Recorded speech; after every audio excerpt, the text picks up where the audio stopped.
What's up, everybody? Welcome back to My Twisted Life of Poetry. I am Poetry. You are here for PNTV, Poetry's News and Twisted Views. I'm doing this live today because I don't feel like editing the videos. So, I'm going to see if we get a few people in here. Then I'm going to get started. I was going to try to do this outside like I planned on it. Hopefully you can hear me. If you come in the room and you can't hear me, give me a thumbs up and let me know that you can hear. And we'll see what's going on. I'm getting set up for a second and try to get my notes together. What I'm going to talk about today is going to be the McDonald's fight, otherwise known as the Big Mac attack. I'm also going to talk about the government shutdown, who was affected and who is not. Welcome to the room. Welcome to the room. Let me know if you guys can hear me because I don't have the external mic on today.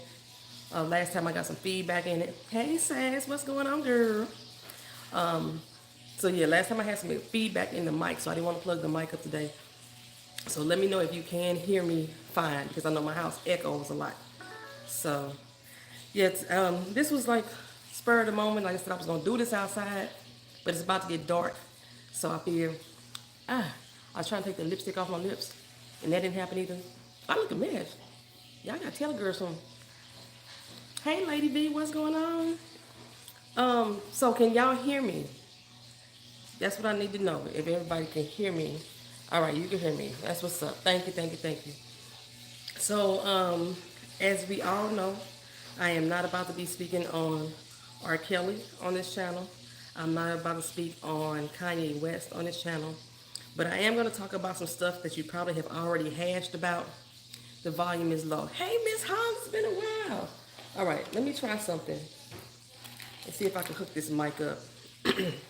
I know the mic is better. I know I'm still dealing with a little bit cold. Give me a second. Bam. Is that a little bit better? Or do we have feedback again today? Because we had feedback the other day. And I don't want them problems. So no R. Kelly talk around here. No R. Kelly talk, no Kanye West talk. But like I say, I am going to rehash some stories that everybody else been talking about. And it's only because I supposed to have did PNTV last week. And it didn't happen. So now I got to find my damn email because I made my notes in my email. So I'm going to do this a little differently than I normally do PNTV. Normally I just like go through and what the fuck happened? Oh, it's in the wrong email account. That could be why I'm not getting the shit I need to be getting. Let's go to that email account. So I'm going to talk about the McDonald's fight. I'm pretty just going to go through some things here. I'm going to talk about the government shutdown, who it's affecting. We're going to briefly hit on Tiffany Haddish a little bit. And we're also going to talk about some other little stories that popped up. I don't think I have any international news today. I found a lot, but it was all so damn sad and depressing. I cannot get this damn lipstick off my lips. PNTV is Poetry's News and Twisted Views. So it's stuff that I see in the news, things that I've heard in the vlogs, something that may be trending, and I'm giving you my twisted opinion on it. So it's basically like any other doggone review channel that talks about celebrity topics, but I think my point of view sometimes a little bit skewed, a little bit differently than the average person. So let me make sure my camera clean. Hold on. That's better. So yeah, that's what that's about. So like I said, the way I'm doing this is gonna be a little bit differently than what I've done before. If you ever see my PNTVs before, every once in a while you may get this. So I'm gonna go through the little story, right? And then after I go through it, then I'll come back and like peep out what y'all comments are saying. And normally I'll be like looking while I'm doing it, but I ain't finna do that today because this might be quick. So y'all here with me, y'all gonna roll with me, we gonna rock with me. Cool. I think y'all still gonna be with me because y'all all still here. All right, so just imagine. It's gonna be, I'm kind of doing like a story. If I don't start coughing, I told y'all I've been sick. I found out today at the VA that I have developed allergies since I moved here to Orlando. And the allergies have got my sinus passages inflamed. And so I got a constant nasal drip. And it's also creating asthma. I've never had asthma before, but now she wants me to take albuterol because I'm having difficulty breathing every other damn week. But we're going to see how they go. So anyway, like I was saying, imagine you working at a fast food restaurant, right? You the manager, but you on the window. Hey, what's going on, Hoop Goat?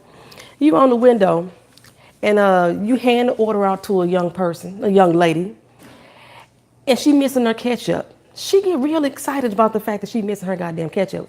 So she busts in the back of the door and commits to whooping your ass because she missing ketchup out of her doggone food.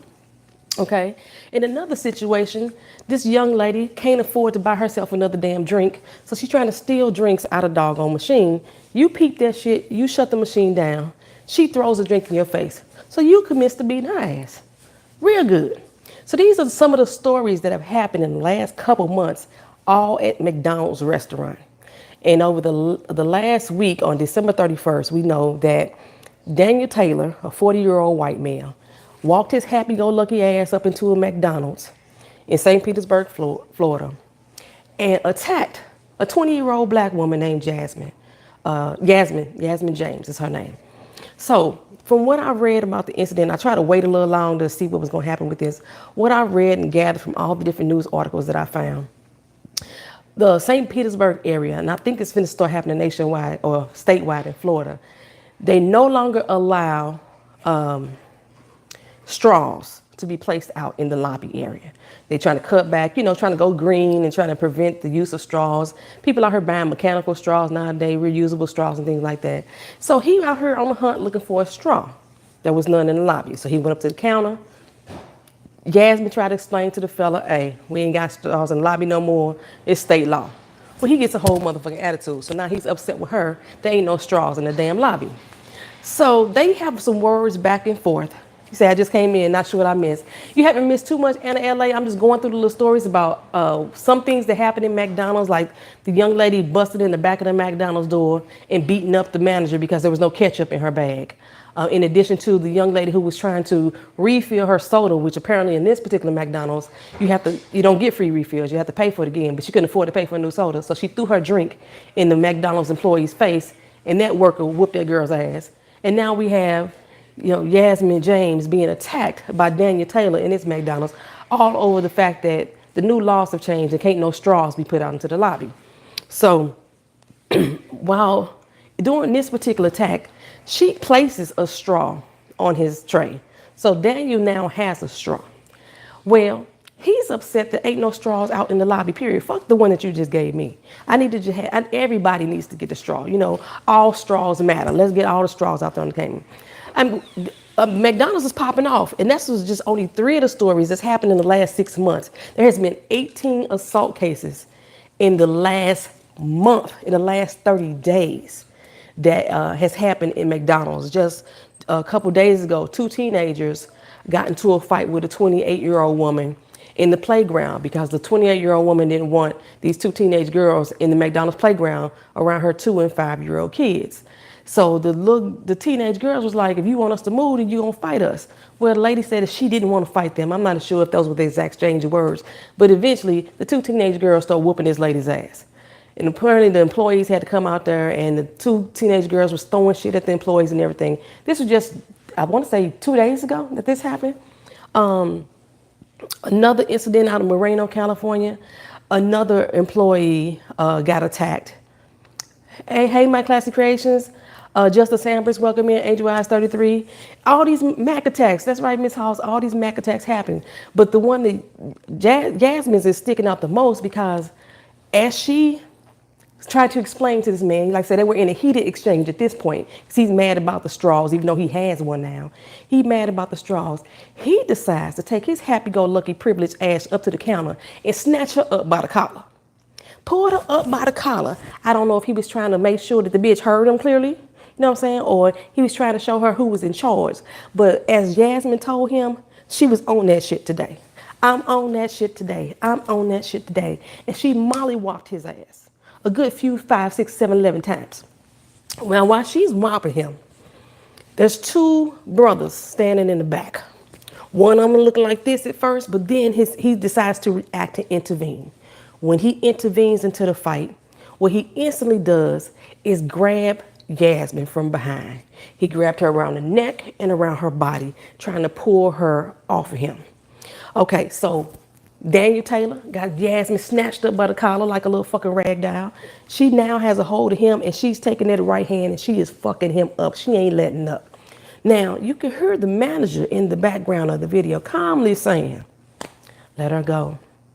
Let her go and get the customer.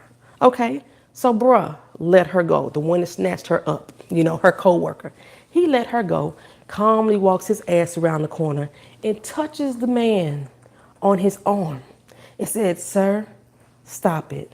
Now, he didn't snatch him up like he just snatched Yasmin up, the one who was being attacked. He just said, sir, stop it. And had him just gently grazed on the right arm. And the man calmed down. Calm down. So them bros ain't shit. I would have got that dude and whoever grabbed me. I would have got him, whoever grabbed me. Like I said, there was 2 guys that came up there. Then the manager, his old raggedy motherfucking ass, decided to walk himself up there to the counter and still assist Daniel Taylor with whatever the hell his issue may be. He didn't bother to say, Yasmin, you okay? No, what he told her is, go on to the back right now. She said, no, fuck that, I'm going home. I'm going home. Now, when she started heading to the back, there was another young lady that was walking with her, and Yasmin realized she didn't have her cell phone. Now, at this moment, Daniel Taylor is at the counter telling the manager that he wants the girl fired, and he snatched a cell phone off the counter. Now, I believe that was her cell phone that she was looking for, because she picked her headphones up off the ground, but that's the only thing she picked up. And he picked the cell phone up off the counter, and he took the cell phone. Now, one reason that's making me believe that's not his cell phone, because all the news media outlets are saying that he was a transient man, which means he was homeless. And ain't no homeless man finna be walking around here with no $1,000 iPhone, because that's exactly what it was. That motherfucker stole her damn phone. Exactly, Justice Ambers. He stole her phone off the counter, and he want her fired. So when he uttered the words, I want her fired, so nice and calmly, because he felt he had the privilege to do so, Yasmin say, no, you gonna get locked up. You going to jail.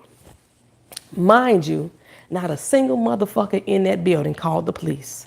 Not one person. Now, the person recording was a lady. She was inside with her 3 kids. She's 2 or 3 kids. I can't remember exactly. She was inside with her kids. She saw the altercation as it began. And when he stepped to the counter, she said, I think I should be recording this. So she hit record on the phone. She watched the whole incident go down. So after the whole situation, let's not forget that piece of trash that was snapping his fingers at the manager. He snapped his fingers at the manager. Like I said, the manager walked up there, looked at the receipt, like, how can I help you? The motherfucker only needed a straw, and she had already gave him the straw. She was giving him the straw when the video first cut on. Before he snatched her up, she had put the straw on the damn counter. And she was trying to explain to him again, we don't have straws in the lobby. You have 1 drink, you get 1 straw, sir. That's all you're gonna get. So the manager, the manager pissed me the hell off. Like I said, he commenced assisting this guy. But what the witness with the camera says, she went outside. And she went outside to calm her children down because they were upset and scared. And then she saw 2 male black employees walk the man to the door. They walked the man to the door, and as he got to the door, he kicked in the stomach another black female employee. Again, nobody whooped his ass. Nobody drugged him to the floor. Nobody called the fucking police. But he kicked another person in the stomach at the door. So when the manager decided to lock the door behind the man, since he decided to kick another employee, reports are saying that this young lady was hurt. She went to the hospital. I haven't followed up on anything that happened with her, but she was hurt. So he locked the door behind him. She rushed to the door to let the manager know that she had recorded everything.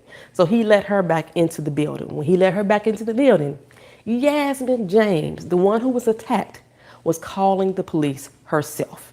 Nobody else in that building decided to call the police. They let that motherfucker walk out of there. Matter of fact, did not let him walk him out of there. They walked him out. They didn't hold him. You know how on the movies, when people getting thrown out of hotels, they grab you out up and they roughing you and throwing you out the building. Nobody did that. They walked casually alongside him out the building, allowed him to kick another motherfucking female in the stomach at the door, and then just locked the door behind him. Like, all right, bye, go on about your way. Go on about your way. So when the police The police showed up, assessed the situation, got all the information from Yasmin and everything. Reports are out there saying that she was fired. She's not fired, but she is on indefinite paid leave. So she ain't got to go to work, but she's getting paid for it right now. She on indefinite paid leave while McDonald's investigates the situation. Daniel, on the other hand, the assailant, he decided to call the police himself. I guess he was hurt pretty badly. So he decided to call the police and say that he was just attacked at a McDonald's.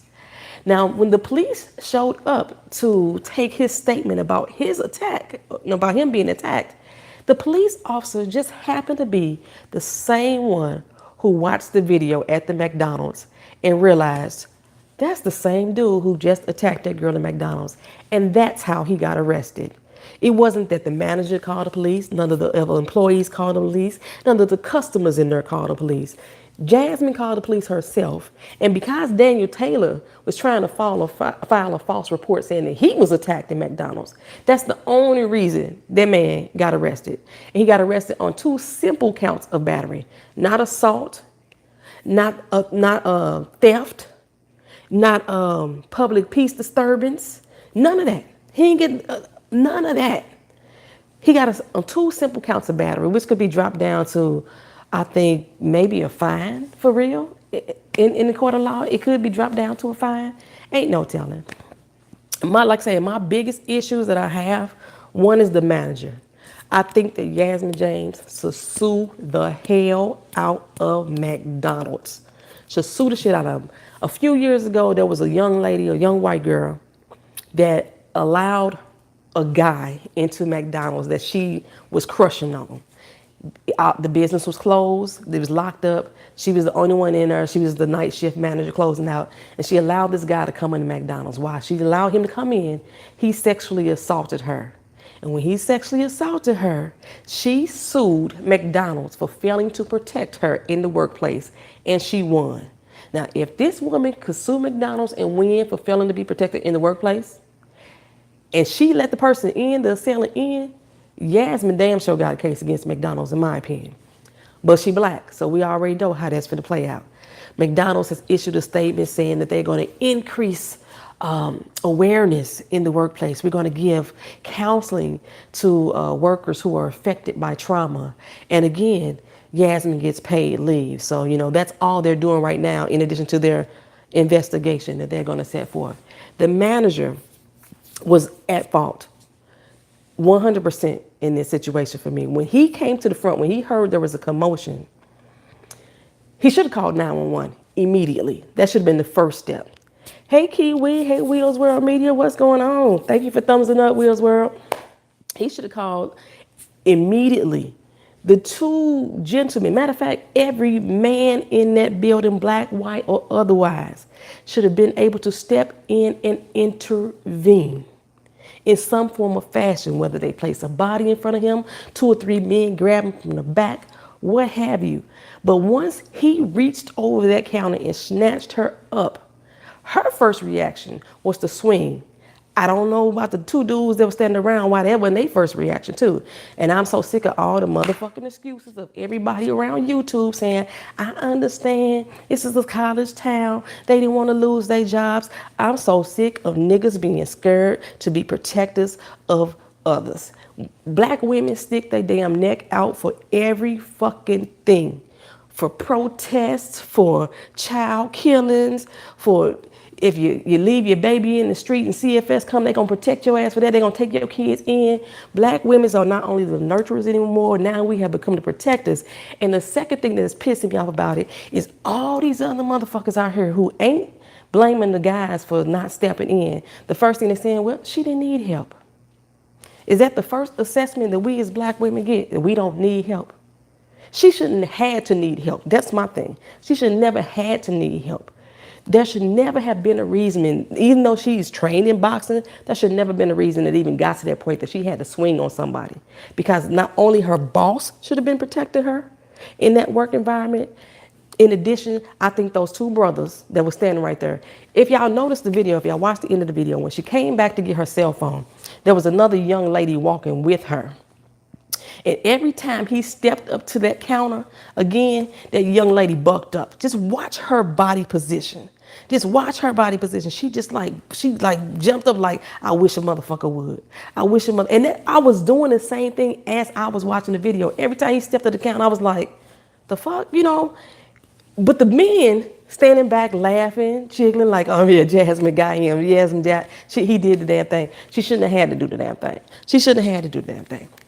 Y'all tell me what y'all thoughts are on this. I'm gonna scroll back through the comments a little bit. Hey, little Miss Chocolate. So yeah, I know you my little point that just came in, so I can know where I can go exactly to read the comments, and then I'll come back for a second. All right, so coming on in the room, we got Sad Scales in the building. Lady V, hey. Miss Hoggs was in the room. Let's see. Hoop Goat came in the building. Anna LA came in. Like I said, you didn't miss nothing too much, sis. McDonald's is acting the monkey fool. They acting the fool. Today, he say, child, today has been woo.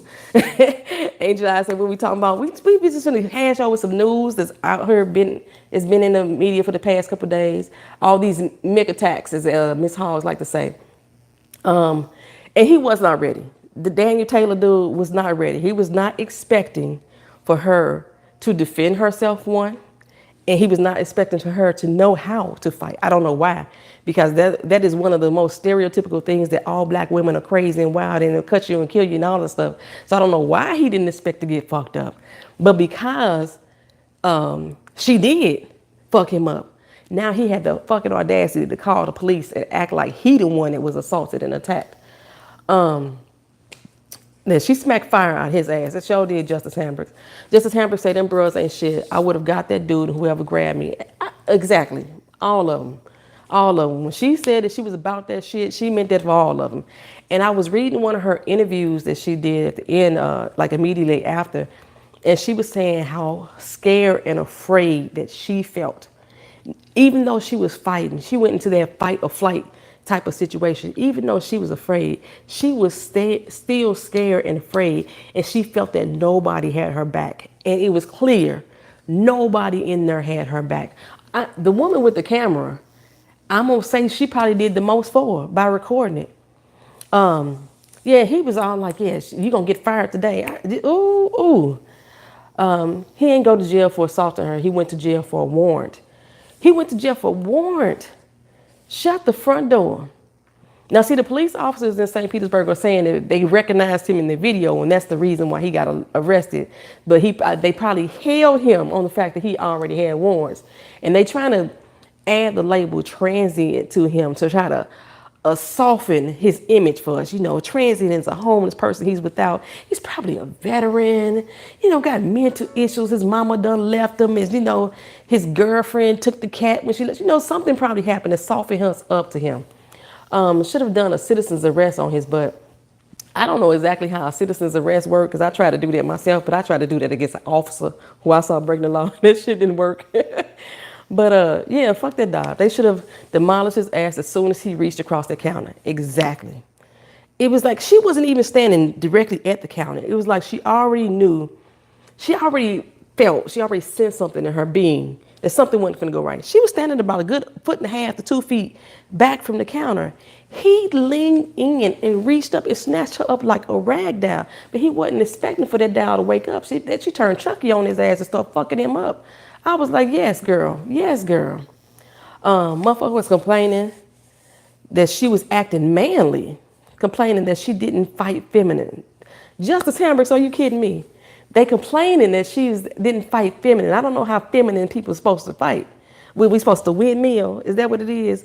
Black women had to fight all they got doggone lives. Like I said, I wouldn't even talk about the R. Kelly thing, but just think about all the fucking molesters that we done been around growing up in our life that we had to fight off of us. The little motherfucker on the corner store that want to grab our ass when we on our way to school. We had to fight off everybody. How the fuck she acting manly? She was defending herself. Exactly what she was doing. And why his last name had to be Taylor? That's your cousin, girl. You know them y'all Floridians. I hear you, Sean. Say, I don't know of this video. I'm always learning something when I listen to you. Kiwi, it is disturbing. If you watch, just type in McDonald's attack, and the thumbnail on almost every video, he is holding her collar A 40-year-old white man with this 20-year-old. She was 4'11".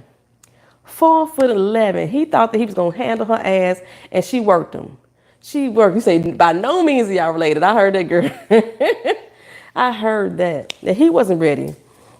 Oh, you say in your Tiffany Haddish voice, girl. We gonna talk about Tiffany too. Oh, we gonna talk about Tiffany too. So let's move on. Let's move on. Let's move on. So since New Year's Eve, the same day. Now let's check this out. This is how things went. I'm gonna set the stage for you. On December 30th, me and my homies having a little party, little get together. We finna bring in the new year. We getting white boy wasted. Maybe getting a little high. I don't know what else going on, but we having a good doggone time. You say I'm not a true Floridian. I'm just visiting. I heard that, Sean. So, you know, me and my friends, we having a good time. We partying. We gonna bring in the New Year's. It's December 30th. I gotta go to work tomorrow, right? But I gotta go to work tomorrow. So I get up the next day. I got a hangover.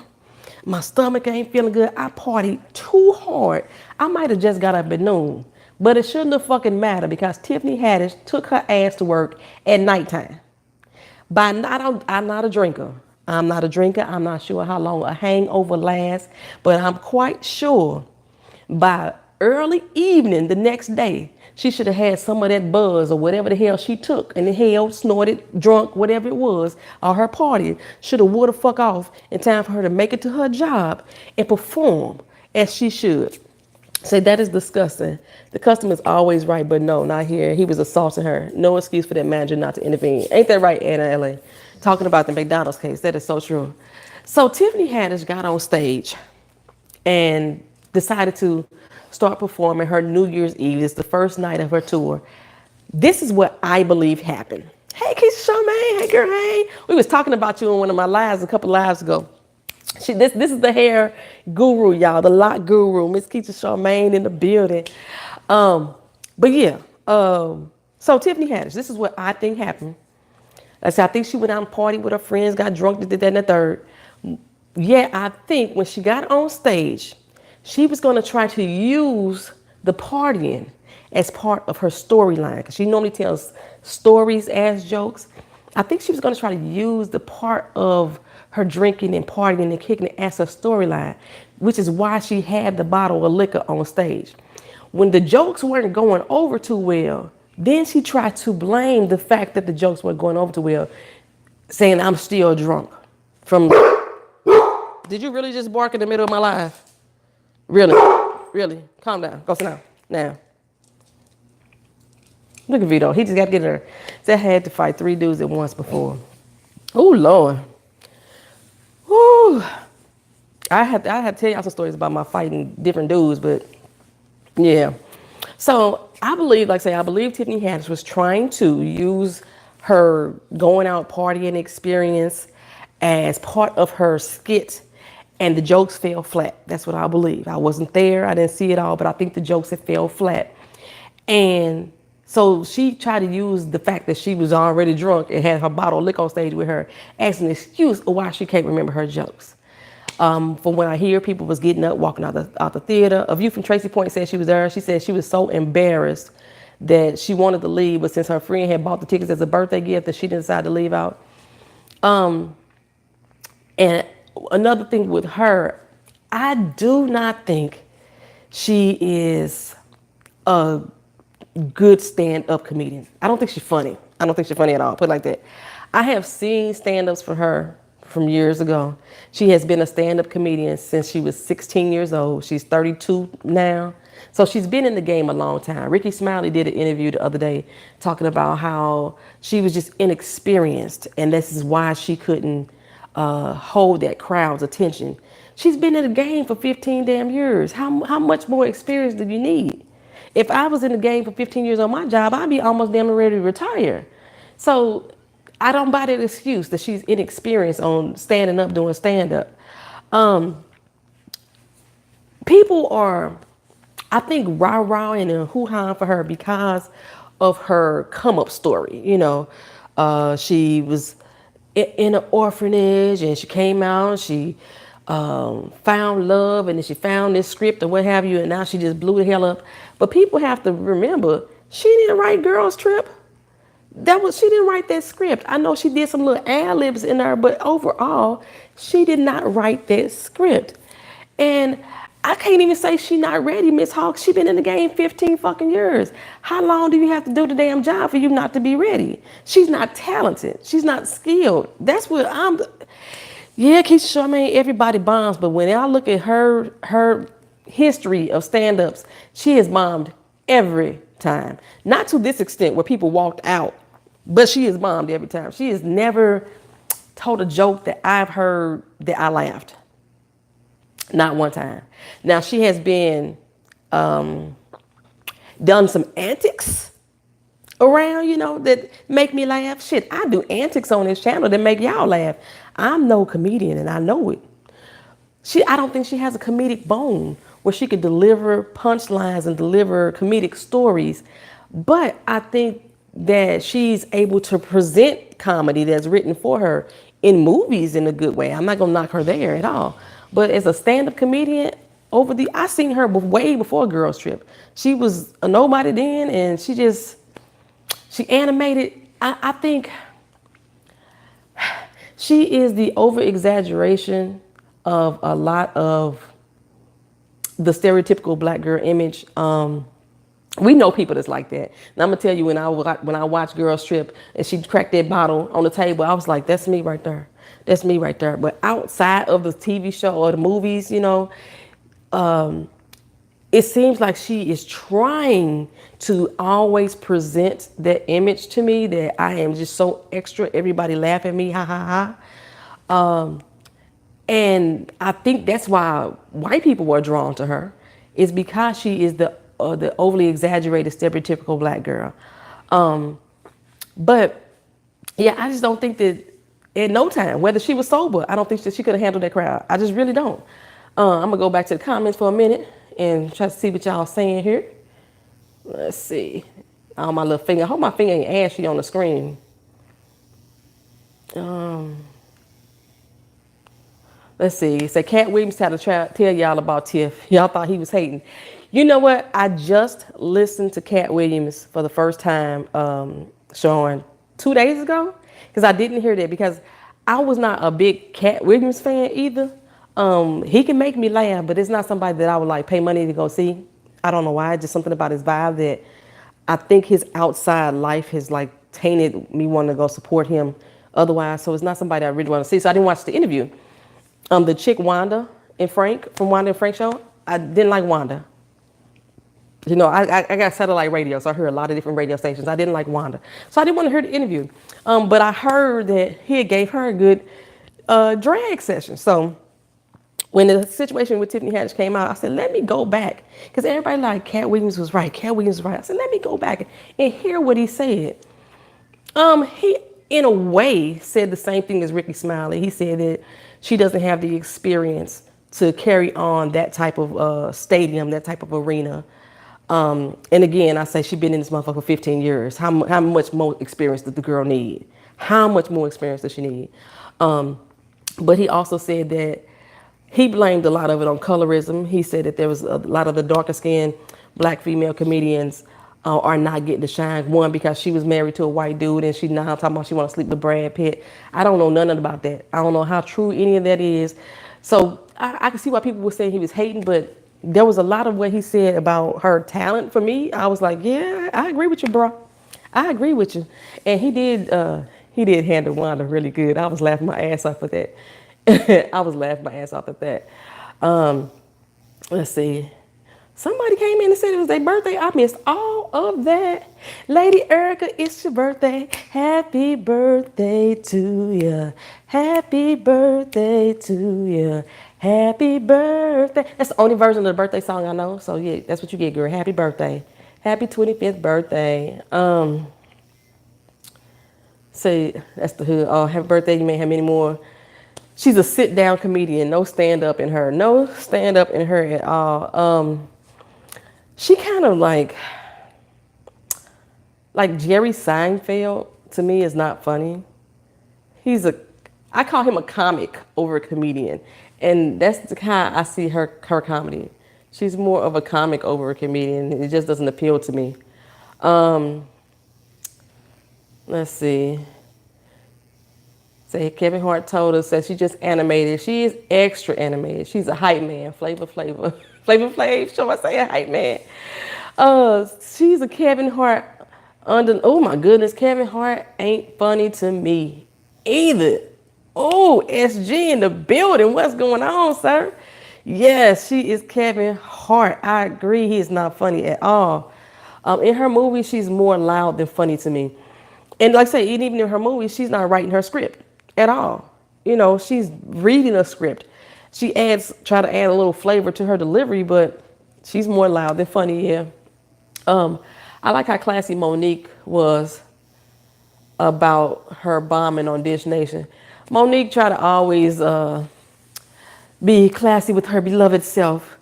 But at the same time, Monique be throwing some shade for real too, if y'all really listen. And hell, matter of fact, Cat Williams got her ass too. He was like, I don't know why she lying about that Netflix deal. Netflix pay you dollar for dollar about however many your last ticket sales was. That's how much Netflix gonna offer you. He said Netflix ain't calling nobody up and asking you for shit. So he got on Monique ass too in that. Bearded Yakin, hey, how you doing? I hope you're still in the building. Speak on Wanda V103 and Miss Sophia being fired. Yes, yeah, she acts like Kevin to me. She does. Monique, I think Monique is legit funny. I really do. Keisha Charmaine said I'm over Monique. She hasn't been funny in years, always so serious. If you watch her podcast, Monique is really, really, really serious. She tries to be so sistering. She's like the female no-tep. I call them the ho-teps, the no-tep brothers. She's like the female no-tep to me. But her stand-ups, I just watched one on Netflix.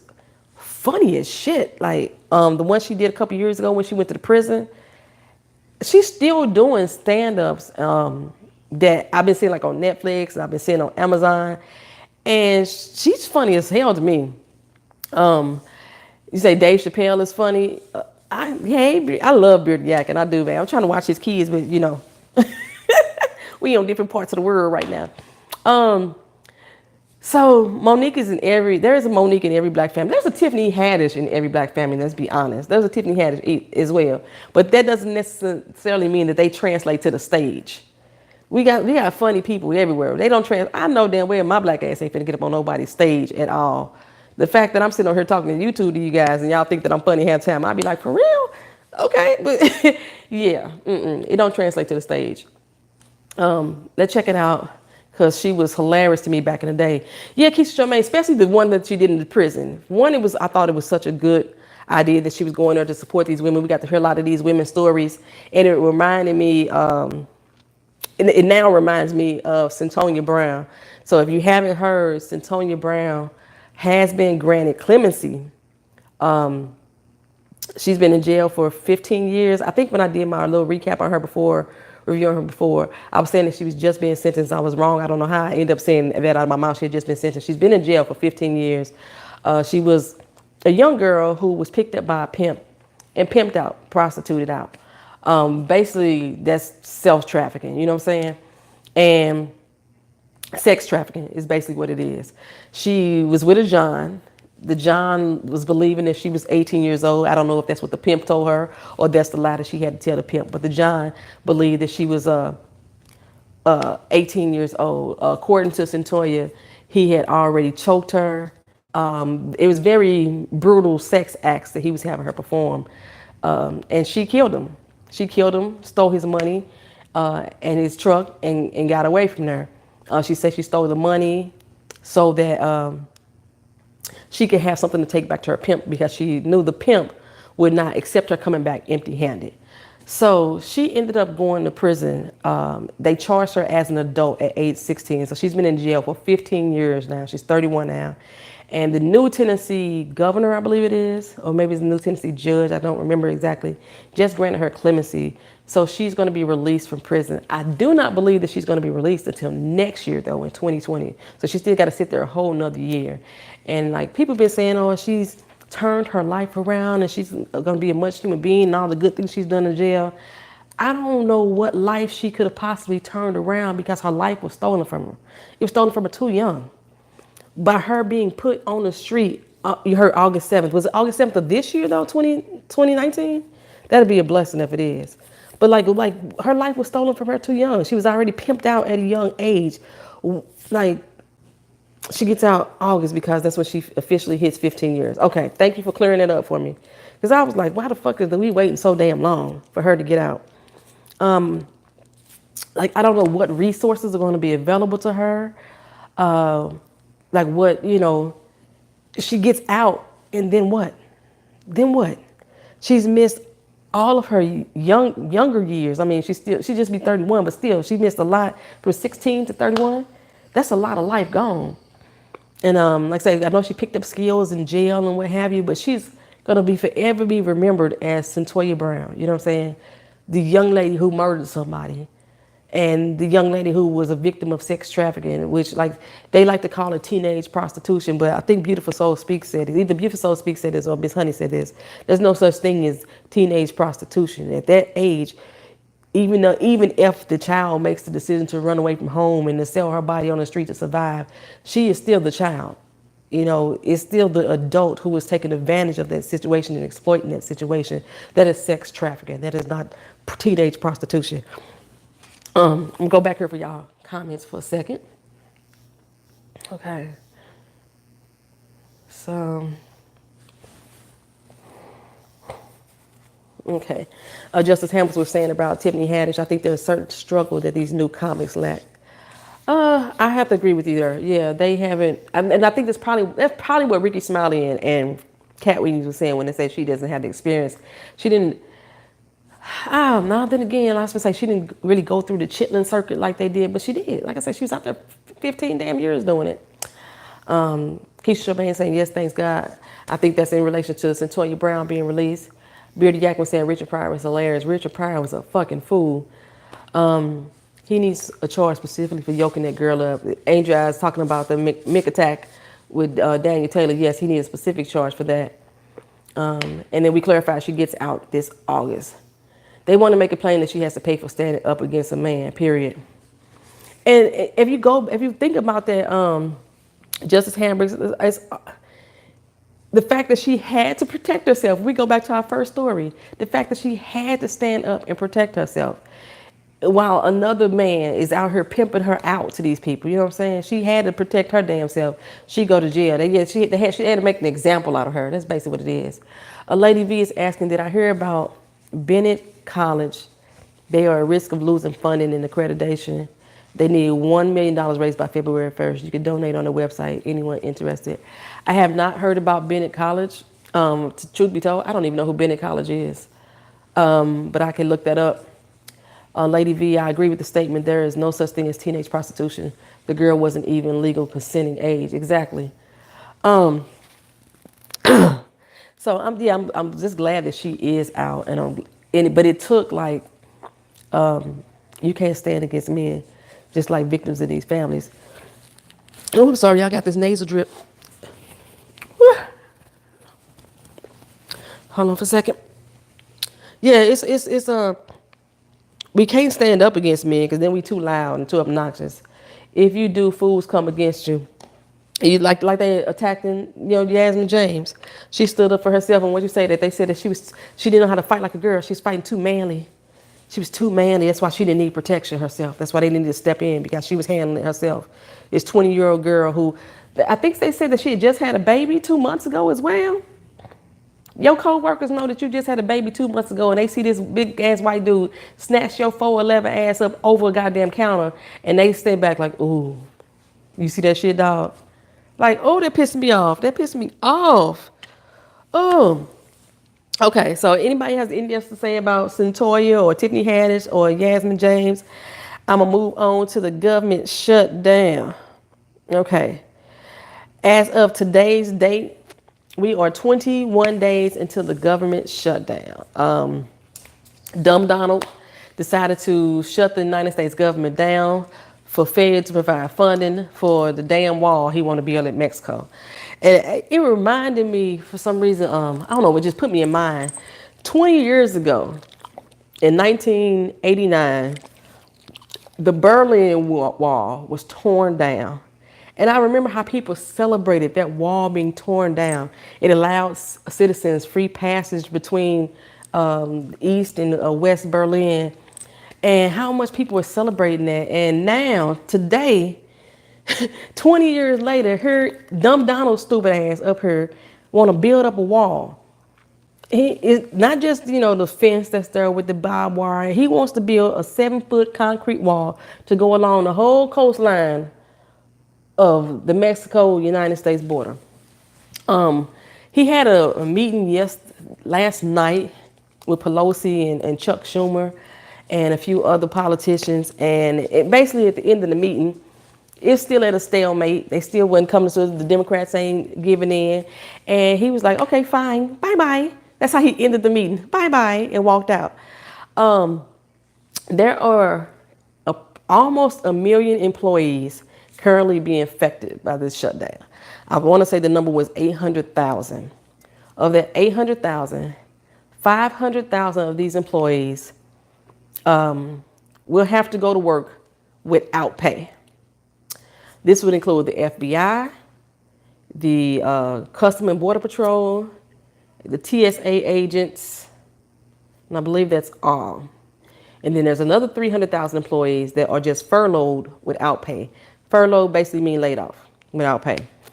I work for the government, as you all know, and I am one of those employees that is not affected by the partial government shutdown. And it's one thing is because my division of the government, we earn our own revenue, so we're not affected by government funding, so we're not shut down. I'm at work, I'm working my ass off, I'm still getting paid. So anybody was worried about that, I'm still straight for myself. But like I said, there are 500,000 employees who will have to go to work who are not getting paid. They are expected to get retroactive pay, but that's up in the air. He don't give a damn. You right, Justice Ambrose. He don't give a damn because he think he got money to give away. I think I got my notes here. Take my glasses off for a second. I'm already down here. Okay, so these are the people who are not going to get paid at all. Those employees that are contracted with the government, meaning they're not employed by the government, but they're contracted, meaning they're self-employed, 1099 employees. They are not going to receive any pay during this government shutdown. They are still expected to come to work, and they will not receive any back pay. All of the military, with the exception of the United States Coast Guard, are still being paid. For some reason, I don't know why the United States Coast Guard were left out. They are trying to pass legislation right now to try to get the United States Coast Guard paid. As of today's date, that legislation still hadn't went through. Let's see. People who are receiving disability checks, Social Security payments, veterans benefits, they are all still receiving their income. But if you are receiving food stamps and receiving the EBT or the SNAP, the food benefits, you will not get food stamps until this government shutdown is over with. Now, the actual welfare assistance check, I'm not clear on that, whether or not they're going to receive it or not. Let's see what else we got here. Oh, White House Supreme Court judges, all members of the Senate, all members of the White House and administration, of course, they're all going to get paid. They're not being affected by this shutdown as well. And if you are filing your tax returns for the federal, don't expect no money. They will not release any refunds until the shutdown is over, and they will not pay interest to you. Sometimes, like if you have an old refund sitting, an old tax return filed that you haven't filed in 3 years and you file it, the IRS will still pay you interest on that, even though you filed the return late. They're not paying no interest on these held up tax returns. But they do still expect you to file your taxes on time by the April 15th deadline, if it's April 15th this year. If you have state taxes or city taxes, still file your taxes. You can still possibly get refunds from those, but you won't get any federal right now. So if you have those rapid refund loans that's out there from H&R Block, Jackson Hewitt, all them other companies, those are loans. They are not your tax refund. They are loans that those companies are giving you in hopes that you're going to get money back from their government. And if you never get that damn money, or if this doggone shutdown goes on and on and on, trust me, they're going to come after your ass for that money. So be careful with them rapid refund loans as well. Basically, Dumb Donald had told everybody that he was going to have Mexico pay for the wall. Mexico was like, fuck you. We ain't paying for no damn wall. I'll be damned if we do. And they told him, the last I heard, Mexico said, okay, fine, we'll pay for the wall, but you got to give us Texas back. Because that was ours anyway. So as long as we get Texas back, then you can go ahead and get your wall paid for. Well, Dumb Donald says that he's trying to implement a new trade bill. And in this new trade bill, there's going to be so many tariffs that are going to be assessed against Mexico that they're going to be paying for the wall 5 times over. So when he said that Mexico was going to pay for the wall, he didn't mean that literally. That's basically what it means. So in the meantime, what he's doing, all the funding that's supposed to go to Puerto Rico that ain't never went there in the first place, all the funding that's supposed to go to Florida and Texas and California for those disaster reliefs, for the hurricanes and for the wildfires, Dumb Donald is going to cut those relief efforts and use that money and apply it towards the wall. In addition, he's planning to declare a state of emergency so that way he can use FEMA funds to help build the wall. I don't know how he's going to pull this off, but if he declares a state of emergency, Congress does not have to vote on it. So this dude here, this person that y'all got in office, y'all Commander Zero, Dumb Donald, everybody else, that mug, oh Lord Jesus. He fucking up the community. He fucking up the country. I can't believe he's still in office. I just can't believe they still got him in office. How they put his ass in the White House. I think I told y'all before. I might not have said it in this video, but I said it before in previous videos. When he ran for office, I honestly thought that he was running for the sole purpose of getting Hillary Clinton elected. But they said something to him that pissed him off. And he's an egocentric person, so his egos is out there, right? They said something to piss him off, so he said, you know what? I'm going to go ahead and run anyway. And I'm going to show y'all, nah. That's what I think happened. And so he threw his little temper tantrum, like you said, Sans. He threw his little temper tantrum, and then he started getting votes. And he said, oh, shit, they voting for me. So I'm going to go on, stick it out in the long run. Because what people really wanted during this last election, they wanted change. They wanted something different. And since the Democrats fucked over Bernie, he should have just ran as a fucking independent, in my opinion. But since he fucked over Bernie, there was their change gone on that end. That's gone. So I think that when he won, he was just as shocked as we were.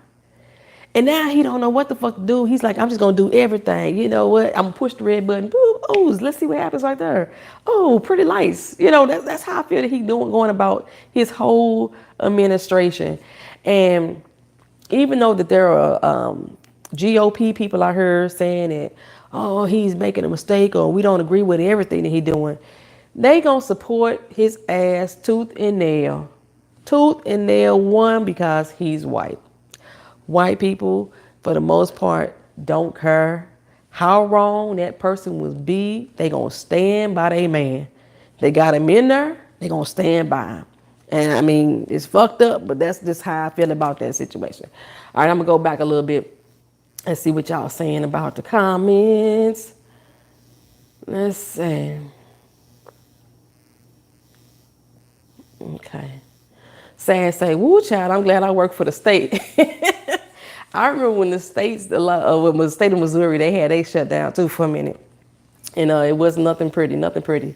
Yes, Sass, he is insane. You can't trust the corporate or government at all, Wills. You can't trust them at all.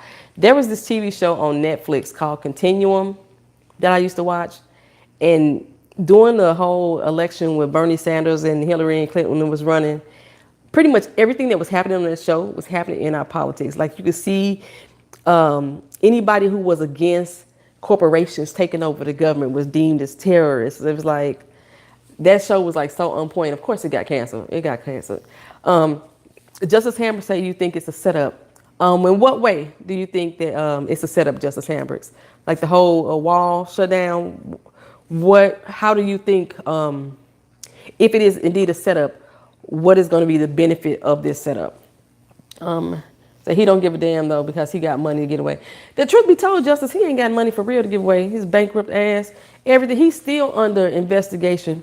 Majority of the money that he has, his sisters and brothers have, all the money he has allotted to his kids was stolen funds. I want to say the Wall Street Journal, I might be wrong on the paper. They have been doing 4 or 5 year long expose exposing where all the funds came from, and majority of those funds came from racketeering through casinos. So all of his wealth was not obtained legally, and most of the money don't even exist. It's like virtual numbers out there. Let's say that Sean says the Coast Guard has always been treated like a separate entity. I've never understood that, why the Coast Guard was being treated, because they are still military. Oh yeah, Dumb Donald, Miss Hoggs, that's his name. Dumb Donald, I call him Commander Zero. I refuse to call him 45 because I turned 45 this year, and I refuse to give him the right to use that number. That's my number this year. So I would call him that. So that's why he became 0 instead of 45. And I call all his children negative such and such. Let's see. You say you don't have words for Dumb Donald. Say, oh, they done put a little boy in the damn White House. Exactly. They put a little boy in the White House, and he just having a little fit. And Keisha Charmaine said, I wonder how they're going to tell his story in the history books. I feel that no matter how they tell this story, it's not going to matter to him. He just want his name in the books. And that's the same way I felt about Kanye West, even though I don't talk about him no more on this channel. He just want his name in the history books. Throwing the temper chance. He don't care if it's good, bad, or ugly. He's one of the people that he believed that that all press is good press for him. That's how much I heard is needed. Say, does FEMA have $5 billion to give him to build a wall, though? $5 billion. Well, the funding that he's trying to strip from Puerto Rico, California, Florida, and Texas is 13.9. So he would have enough to do it if he was able to strip them of their funding. But like I said, he ain't been giving the money to Puerto Rico in the first damn place. So him just trying to ride out his time quietly and efficiently, effing up the nation. It's going to take 3 more terms to put things back together. Ain't that the truth? And sadly, I think he's going to get reelected. I hate to say it, but I really think he's going to get reelected. Girl, he going to push that red button for sure. He going to push it for sure. That's the only way he's going to be able to declare the state of emergency. If he don't get his way, he going to bring everything tumbling down. I agree. And he's setting it up for whoever behind the curtain to take over. I don't know who is behind the curtain, but he's just a puppet. I agree. I agree that he was just a puppet, but he's a puppet that now has a ego. Like, I could do better. You know, he trying to clip his strings, and they keep pulling on him like, hey, come back here. He's like, wait a minute, I want to do this. I want to do this. I want to do this. That's how I feel about Dumb Donald ass. He just, he burns my bottom up. All right, so if we don't have no more on that story, let's see what we're going to go on to. Oh, here's a funny story. It's kind of funny and sad at the same damn time. Okay, so imagine this. You go into the store, you buy yourself a little lottery ticket, you scratch it off. You're like, oh, shit, I won. I won the damn lottery. I won on the scratch off. You run home, take your ticket to your roommate, say, hey, y'all, guess what? I won. This young man thought he won $10,000 on the scratch off ticket. He showed his roommates this ticket, you know, all happy, full of joy, full of spree. He go to bed at night on cloud 9, wake up in the morning to an ugly, ugly realization. His roommate done stole his damn lottery ticket. Now, the good thing about this whole thing is that the roommate did get arrested for stealing the lottery ticket. I don't know how they determined that it was his, because lottos don't normally give you receipts when you purchase tickets, especially scratch-offs. But maybe he told so many people and they was helping to vouch for him. But his roommate did get arrested. Now the tee-hee-hee about it though, he didn't actually win 10,000. He won 10 million. Could you fucking imagine if that roommate had got away with that $10 million lottery ticket. You thought it was 10,000? He's probably gonna kick his roommates down a few little dollars here and there. You're like, hey, I won 10,000. I came home to show everybody. And this fool steal my damn lottery ticket. And it turned out to be a $10 million ticket. I couldn't even imagine. Man. I was like, first of all, fool, I don't know how you missed all them extra zeros on that number. 10,000 and 10 million has a many few zeros apart. They probably matched the serial number with the store, and then the store matched the buyer with the ticket. Okay. Hey, Tracy, what's going on, girl? Identified through video. I was like, how the heck did, bruh, because I'm telling you, but if I was the friend and I was able to get away with it, you wouldn't have caught me. You wouldn't have caught me. I'd have been at the end of the state line cashing that mug in. Gone. Pew! You wouldn't have caught me, baby. Had a whole new identity. I've been over there at Dr. Curves, putting something in. I don't know if he signed the back of the ticket. That is a good question, Miss Classy Creations. He could have signed the back of that ticket. But man, a $10 million scratch off that you mistaked for a $10,000 ticket. And the fact that you showed your roommates this ticket and he took off with your damn ticket. It couldn't have been me though. It couldn't have been me. First of all, I wouldn't even came home and told about the 10,000. I'm gonna let you know that right now, because 10,000 is not a lot of money. I could burn through that real quick, like, you know what I'm saying? So I wouldn't have told everybody, but I might have said, hey y'all, I won, some money in the lottery today. Let me go and kick you down a little 50. I ain't gonna give you more than $50 or 100 out of that 10,000. But I'd have kicked you down a little something, but you wouldn't have known the whole amount. But how stupid both of them didn't realize that was a $10 million ticket. I'd have been gone. I'd have been gone in the wind. You got 6 months to cash in and scratch off. I'd have held tight to that baby for a minute. Gone, I'm telling you. You think I was playing? Dr. Curves would have had me with new boobs, new lips, tight eyes, everything. I'd have been gone. I heard looking like when I was the damn Kardashians. Because every time they get the plastic surgery, all of them look exactly the same. I'd have been looking like everybody else, walking around here. My 10 million ghost, gone. I couldn't have slept on that.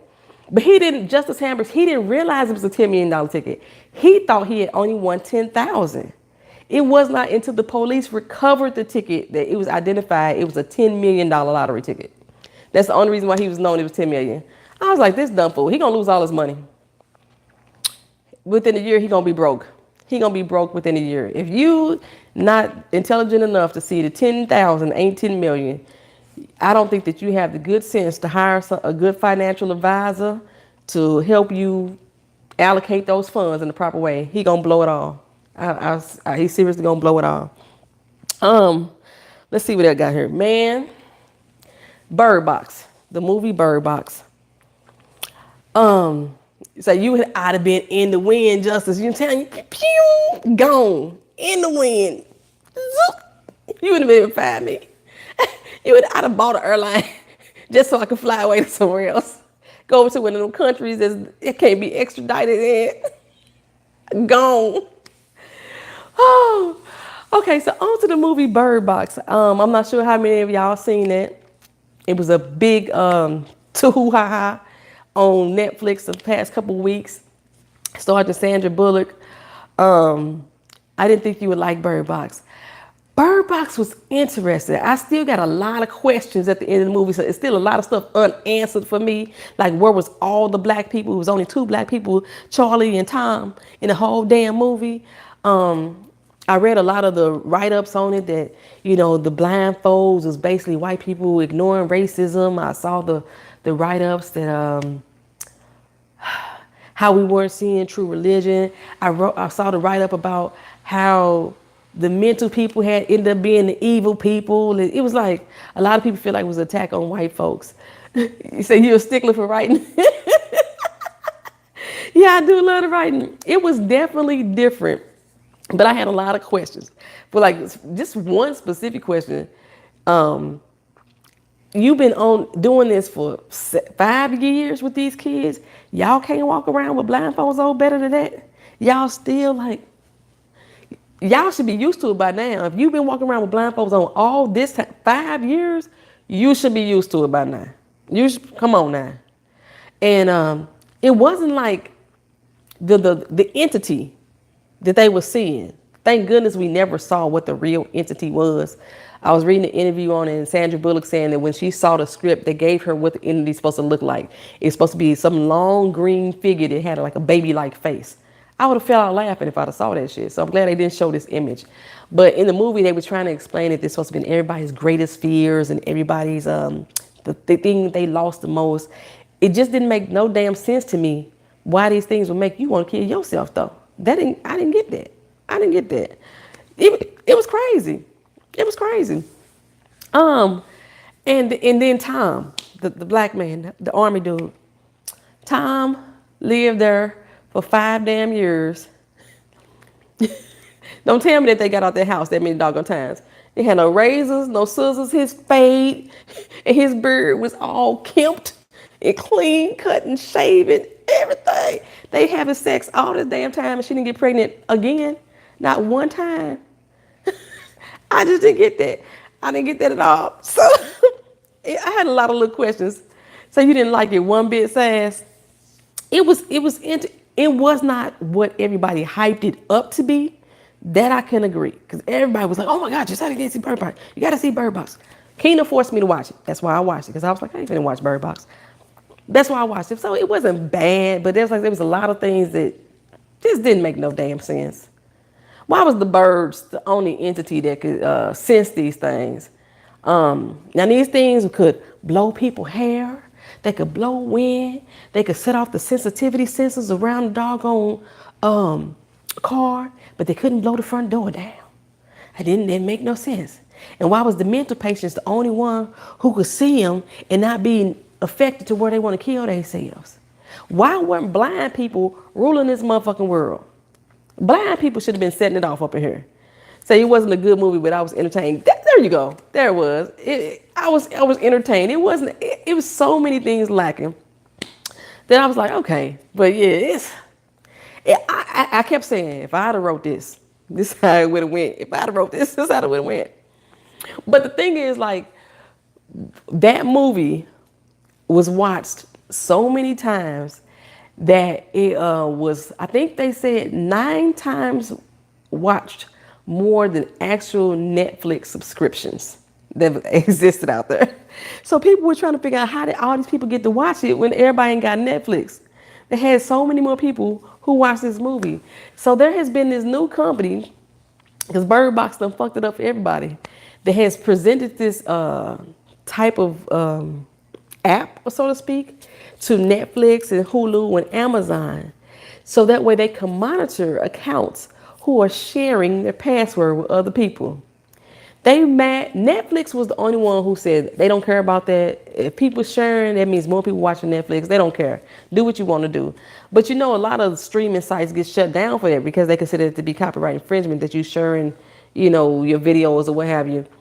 But yeah, Netflix wasn't mad, but Hulu and Amazon might take them up on this software where they could be monitoring who you're sharing your password with. I guess they're going to be watching the IP address to see if it's located in the same state or what have you. Because technically our contract says it's supposed to be the same household watching. Even though I had my cousin's Netflix, she got my Amazon, she live in Missouri.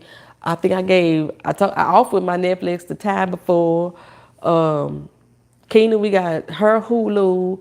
I think Ramblin' K, she was offering me her Apple ID. We used to share title. Everybody was sharing everything. Say everything. So let's see. When that girl got out the boat, her brother should have knocked the shit out of her. Sass, when that girl got, you know what, Sass? I agreed that her brother was like, what the hell did she tell you to stay in the boat? But that girl was a G. That little girl was the only one that was a G. She was going out there to save her damn ass. She volunteered herself for tribute. Like, I'll do it. I'll take off my blinds. She was the real G. But the funny thing was, those kids was born into that household under the skies of blindfolds. They had nothing to fucking fear. All the fear that they had was what Mallory, Sandra Bullock's character, and Tom had placed inside of them. They had nothing to fear. So if they had their blindfolds off, they shouldn't have been affected. That's how I thought about that. But yeah, be careful who you share your passwords with. Right now, Netflix said they don't care. You know, we got 5 accounts on your Netflix account. At least I do. We got 5 accounts. And then each person probably sharing theirs with the other 5 people. We don't know. We don't know. Just make up a password that, you know, ain't connected to your emails and your other stuff. So when people use your password, it ain't going to be no big thing. Like I'm saying, just, you know, we share things right here. Sharing is caring is how I feel about that. So that is all the stories that I got for today. As I told y'all before, I wasn't going to bring up Mr. Kelly. I wasn't going to bring up the Kanye issue. Oh, no. I was going to bring up Cyn Santana. I was going to bring up Cyn Santana. Oh, okay. Cyn Santana. Y'all know, if y'all know who she is, she's currently dating Joe Budden. I don't think that they're actually married yet. I know he proposed to her, but I don't think they got married yet. She just had a baby by him. She was on Love and Hip Hop New York. When she first got introduced to the show, she was dating Erica Mena. Okay. And Joe Budden, when he was first introduced to the show, he was dating Tahiri. He was a crackhead, a drug addict, whatever. He used to beat on his woman, everything. That's the type of person that Joe was. Okay, so now with Joe and Cyn Santana, they together and they back on Love and Hip Hop. Okay, now, mind you, I love Joe Budden's podcast, though. I'm going to tell you that. They did get married. Okay, Sass, they got married. Well, a couple years ago, Cyn Santana did an interview with Angela Yee, who I can't stand either, with the Breakfast Club. And she was talking about that she only dates black men. If she did happen to date a Latino person, she would only do so if they were dark skinned because she liked the way black dick look or dark dick look.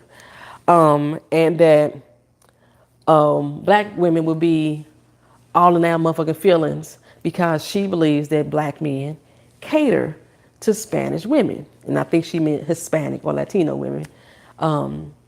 Because like, I'm not fluent, but I can speak some Spanish. So I don't know if I'm a Spanish woman because I can speak some Spanish because, you know, it's Hispanic or Latino, but we're going to go with that. So, Black Twitter. I don't even know why this video resurfaced or whatever. Maybe because she's on Love and Hip Hop. You know, she might have leaked the shit herself. Like I said, some people like bad press. She might have leaked it herself, but the whole audio resurfaced, and Black Twitter told her new asshole. How she was supposedly dissing black women and how black men were catering to her. My personal opinion on the whole situation. I do think that a lot of black men, not all, but a lot of black men fetish over exotic, eccentric, non-black looking women. Put it like that. Shut up. That's my cousin, Just Be Real, down there in the bottom, telling me to hurry up. So I do think they fetish over. My cousin, Just Be Real, she be one of them women that black men fetish off of because she has the almost straight hair, even though it has a curly texture. So she would fit into that category of the women that black men fetish. So I don't think that Cyn Santana was lying about that. I think it's the fact that that she was saying that how she didn't date Latino men because they was controlling. I was like, that's Joe Budden, check. The thing she says more about black men than it does about black women, in my opinion. So true. Keisha Charmaine, I so agree. It says more about black men than it does about black women. But black women were so offended. But I think that what she's saying, for the most part, is true. And I think so it's true because, at least down here in Florida, I think I told y'all this before, these Latino women down here got bodies for days. Booty, they built like the typical sister, the stereotypical sister would be. Thick lips, thick hips, small waistline, ass for days. That's how these Latino sisters down here built. But they have features, facial features, like Caucasian women. And I think with most black men that fetish after these type of women, that is why they're getting the best of both worlds. Because they, like how she was saying that Latino men are controlling. Like, I know black dudes that's controlling. Especially Joe, the one that she with, controlling the motherfucker. But when she did this interview, she wasn't with Joe. Or maybe she was. I don't know. Anyway, it was 2016 when she did that interview. So I don't know how long her and Joe been together. But all the things that she was saying why she don't date Latin men. I was like, that's Joe. That's him. He controlling. He I think she said they was weak. It sounds like the same things that when people don't date their own race or their own culture people, those are the same stereotypical things that they say out their mouths. Like when Wesley Snipes was saying how he didn't like date black women. He don't like women with attitude, as if Asian women don't give attitude. I know a lot of feisty ass Asian women, but that's who he was dating at the time. He didn't like black women because they got too much mouth. I mean, a lot of the times that all the things that they say about why they won't date their race of person, the same shit happens in the race that they are dating. They just have that self-hatred going on. You say I would slap Joe at least twice a day. He's so I agree. Joe Budden, his podcast, I think I like his podcast because he has no filter. Let's say that. Not necessarily that I agree with everything that flies out of his mouth. It's just that he has no filter, and I think I kind of like people that have that I don't give no fucks type of filter when they're delivering podcasts of sorts. But yeah, he as far as him as a person, he wouldn't be on my dating list. Hell to the fuck no. And Cyn, who don't know whether she coming or going half the damn time, she confused as hell about her own people, her damn self. Like she calling her own self Spanish. You ain't from Spain? Where you get Spanish from? You ain't from Spain? So his darkness need to hush. Who is his darkness? Just be real, who is his darkness? I don't give no fucks back to work. Lord Jesus. Call me later, girl. Oh, Wesley Snipes. Yeah, Wesley Snipes. Wesley Snipes is one of those people that don't date black women for this, that, and the third. It's so many people. Kodak Black. I don't need to say no more about his little raggedy ass.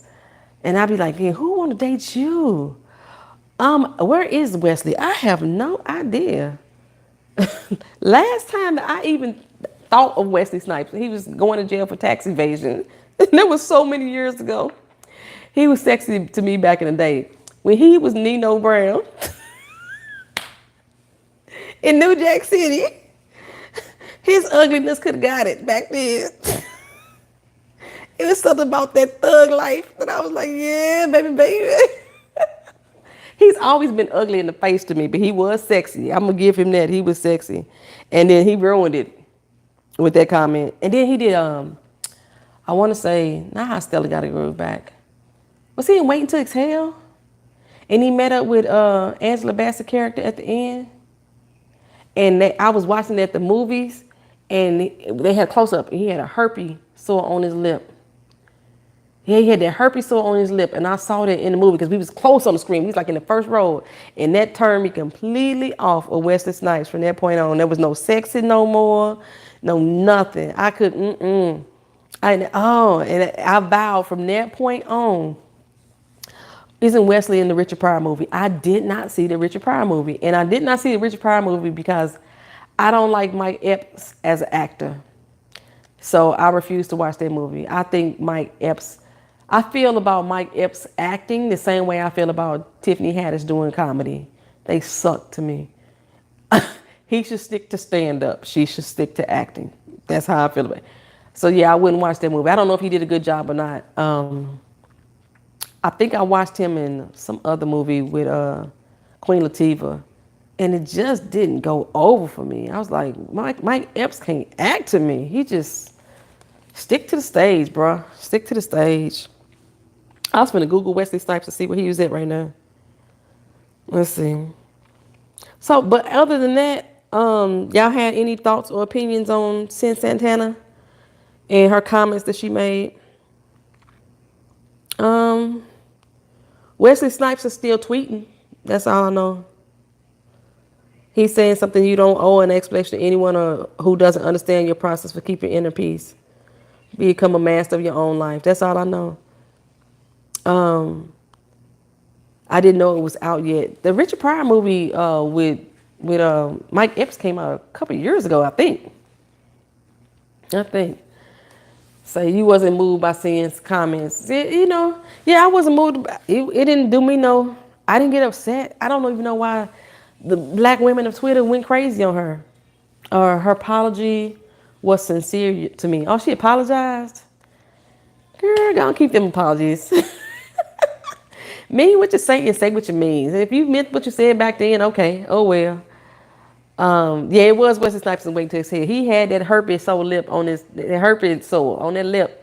And I was sitting in the first row of that theater and I just couldn't Wesley Snipes was done. Hey, Phone Jones in the building. Hey girl, hey.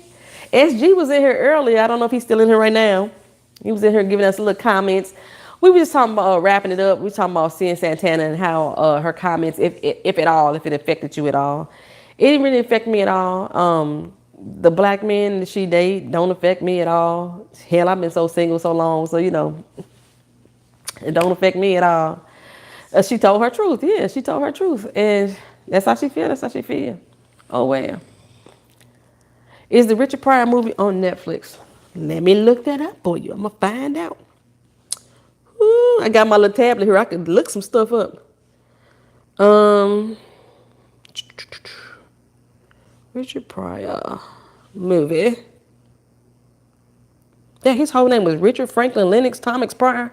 That's a hell of a damn last name. Shit. Okay, movie. You know, everything be on Netflix. Ain't no telling. Now I need to put Mike Epps' name in it so I can pull it up because it's putting up all. You know, I did not watch all of my I didn't watch Toy Story at Christmas time.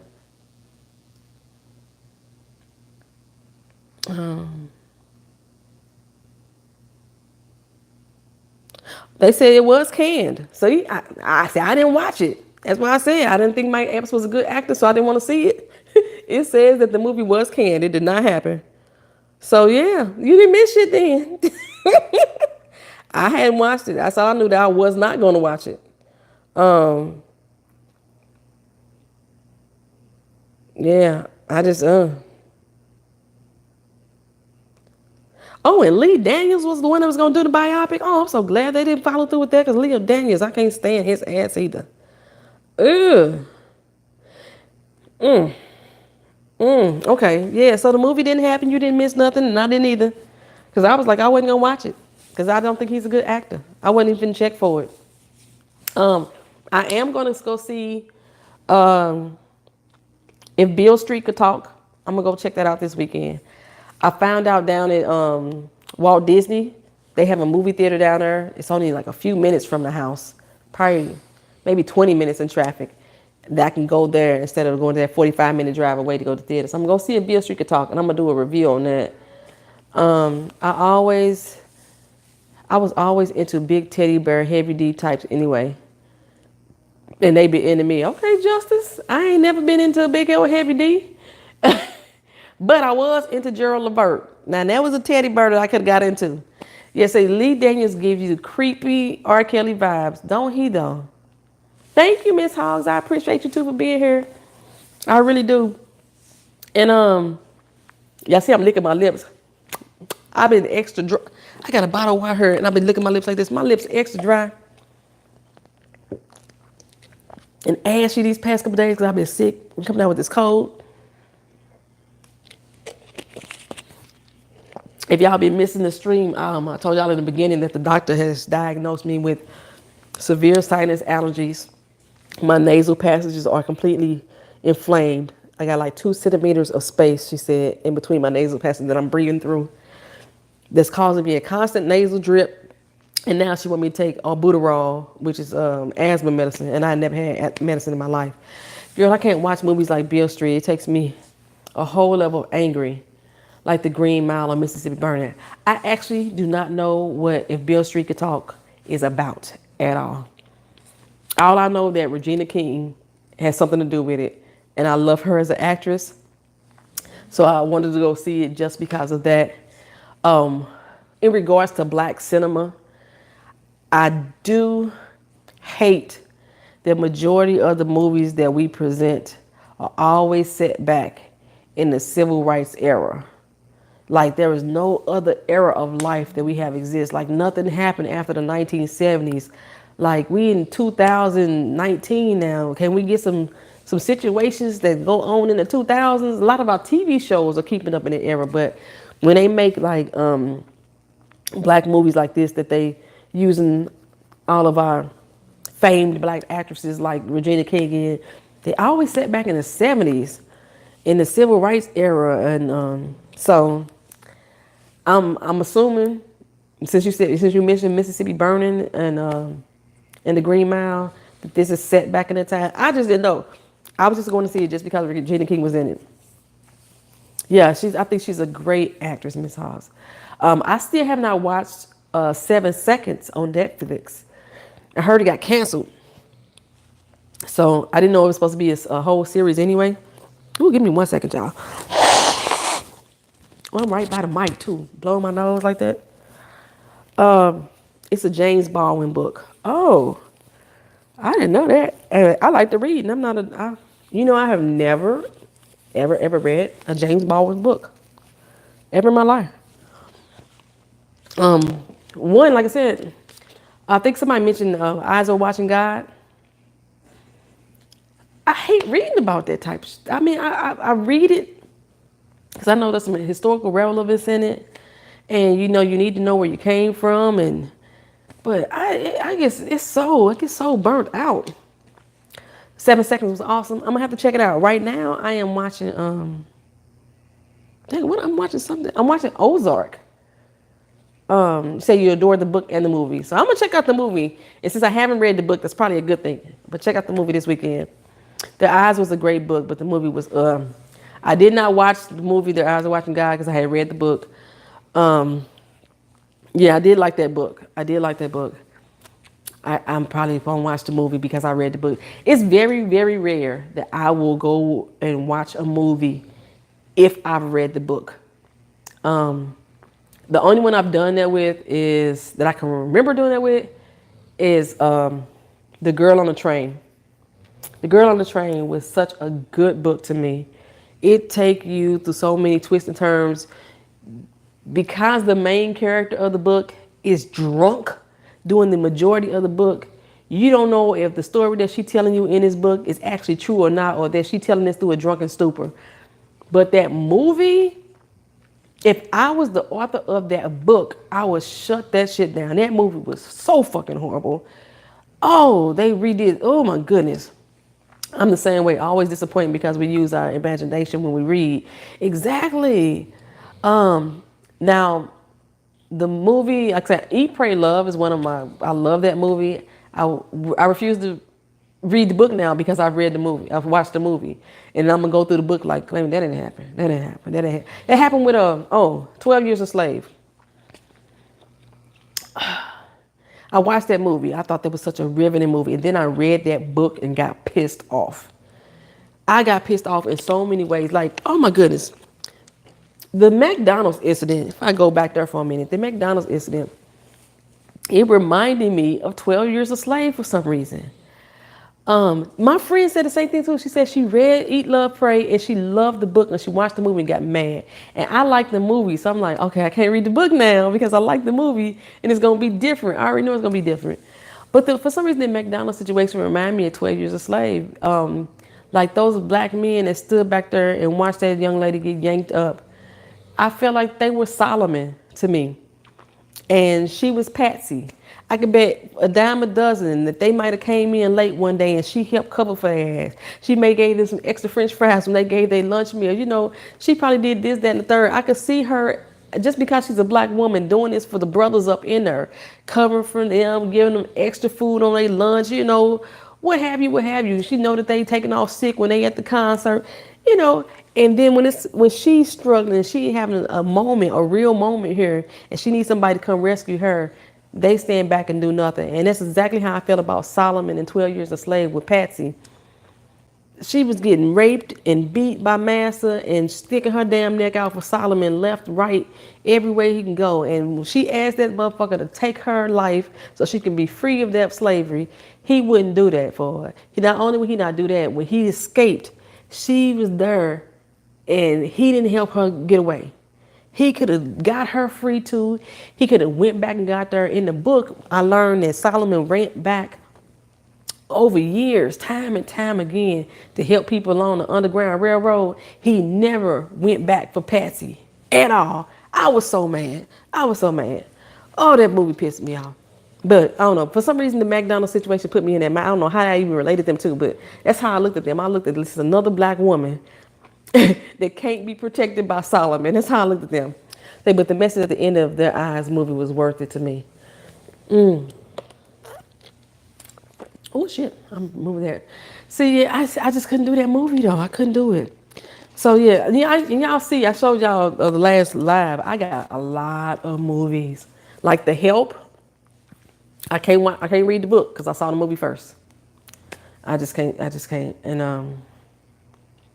the TV show Game of Thrones. If I had not been coerced into watching that TV show, I would have never watched it because I hated the books. The writer of the Game of Thrones cannot deliver a story to me. Those books were fucking horrible to me. But somebody talked me into watching the Game of Thrones. And I'm so glad I did that because I love the damn TV show, but I hated those damn books. And it's very rare that I like the book and the movie at the same time. Because I dig through it. I tear it up. Which is kind of like weird considering that I want to turn one of my books into a movie. I want to see how it's going to play out on screen, but I think I want it to play out almost exactly how it plays in the book or be very close to it. The only other movie that I've seen that was almost exactly like the book was Twilight. Twilight was almost like the book word for word. Better than that. Well, anything else y'all want to talk about here before we sign out tonight? This is Friday night. I ain't got nothing to do. I got to go to work in the morning. I was off today. I had to go to the doctor all day today. You have to read The Help. Very important stuff was in the book and not in the movie. It should be good because you're in control of it. I hope so. I hope so because I am poaching people to help produce this book and I want to be at the writing table. That's one thing I also say about the Handmaid's Tale that I love about the Handmaid's Tale, that the author Margaret Atwood is still consulting with the actual TV show. So she's giving her input and making sure that things don't stray too far from the actual book. And if they do, it's because it's growing the character and it's not changing them. Like I'm telling you, the girl on the train, one of the things about Paula Hawkins as a writer, she's very good at writing a character so you could see what that person looks like. You could feel everything they're feeling. Like there's one scene that she's describing her drinking a beer from this can. Like while she's describing it, you could feel the beer tingling on your lips and traveling down your throat. That's how good of a writer I thought she was. And when they put those characters on screen, they were so far from the characters that she helped you visualize in the book. I was instantly mad. I was like, the hell? I wrote a review so bad on that doggone movie. Oh my goodness. Seems nobody is editing books these days. But oh, Lady V. Tell the truth and shame the devil. Tell the truth and shame the devil. I'm going to be honest with y'all. The book that I have out right now, that is erotic book doing the damn thing, it is half edited. Myself and the co-author, we were not agreeing on the what should have been edited in her books. I also freelance edit for other authors, so I was editing, which is one of the reasons why my shit is taking so damn long, because I'm editing my own work, which I probably shouldn't be doing. And she thought that I was changing her content, and I wasn't changing her content. I was changing the context of what she wrote. It was just totally different, but she didn't understand that. So I was like, well, fuck it. I'm not going to edit it. So if you ever look in the front of my book, it says all my stories were edited by C.L. Reed, which is also me. That's my second pseudonym. And her stories weren't edited at all. But if you look at a lot of these independent authors that are coming out today, they are, because it's so easy to self-publish a book these days, that they're putting out books and they're going straight to Amazon. One thing that I love about A View from Tracy's Point, she's an author as well. When I went to go research her books were 400 fucking pages. That brought me so much damn joy. Her books were 400 pages. She put some thought into writing a 400-page story. She got 3 books out there on Amazon. And most of the independent authors that are coming out now, when you go look at the pages, they got like 78 pages that they're calling a novel. First of all, that's not even a novella at this point. It's probably still a short story, but they're calling it a novel and charging you $20 for it. I was like, for 78 pages, bitch, please. And then you see the grammar, and they want to use the excuse that, you know, Black people got their own language. We speak Ebonics, this, that, and the third. Okay, I will take that argument as if you are speaking in the character's voice. But if you are writing and you're not writing as the character's voice, like the character's not having dialogue, there is no reason that you as the author should have Ebonics in your fucking narrative. It's just, oh my goodness. Oh my gosh. I have edited some people's work. I'm telling you, this is how I do it. When I edit people's work, I ask for them to send me a page of something that they've written and allow me to edit that page. And when I send you back that edit, then you decide if you want to work with me as an editor. Because when I come into editing mode, all my typos you see here on YouTube, my typos on Instagram and Facebook and all that, none of that happened. My editing is so stern and so strict. I have garnered the title of a bitch in my editing, but I still have people that want to work with me because of how much back and forth that I'm like, no, I can't accept this. And if you want to accept that and you want to do it, like, you have the right as an author to say, okay, I don't accept your changes. But if it's something grammatically wrong and you keep telling me you don't want to accept it, you ain't putting my name nowhere on this. You still gonna pay me for doing the job that I did. You can reject every change that I offered you. You still gonna pay me for that shit though, because I took the time to sit there and read that bullshit. But don't put my name on it. Don't say it. I want to shout out to my editor. Don't throw my name associated to that. And it's like, it's hard for me to edit people sometimes because I hate their stories. Whoo! People whose stories I hate, they are probably the best for me to edit because I don't get caught up in reading the story.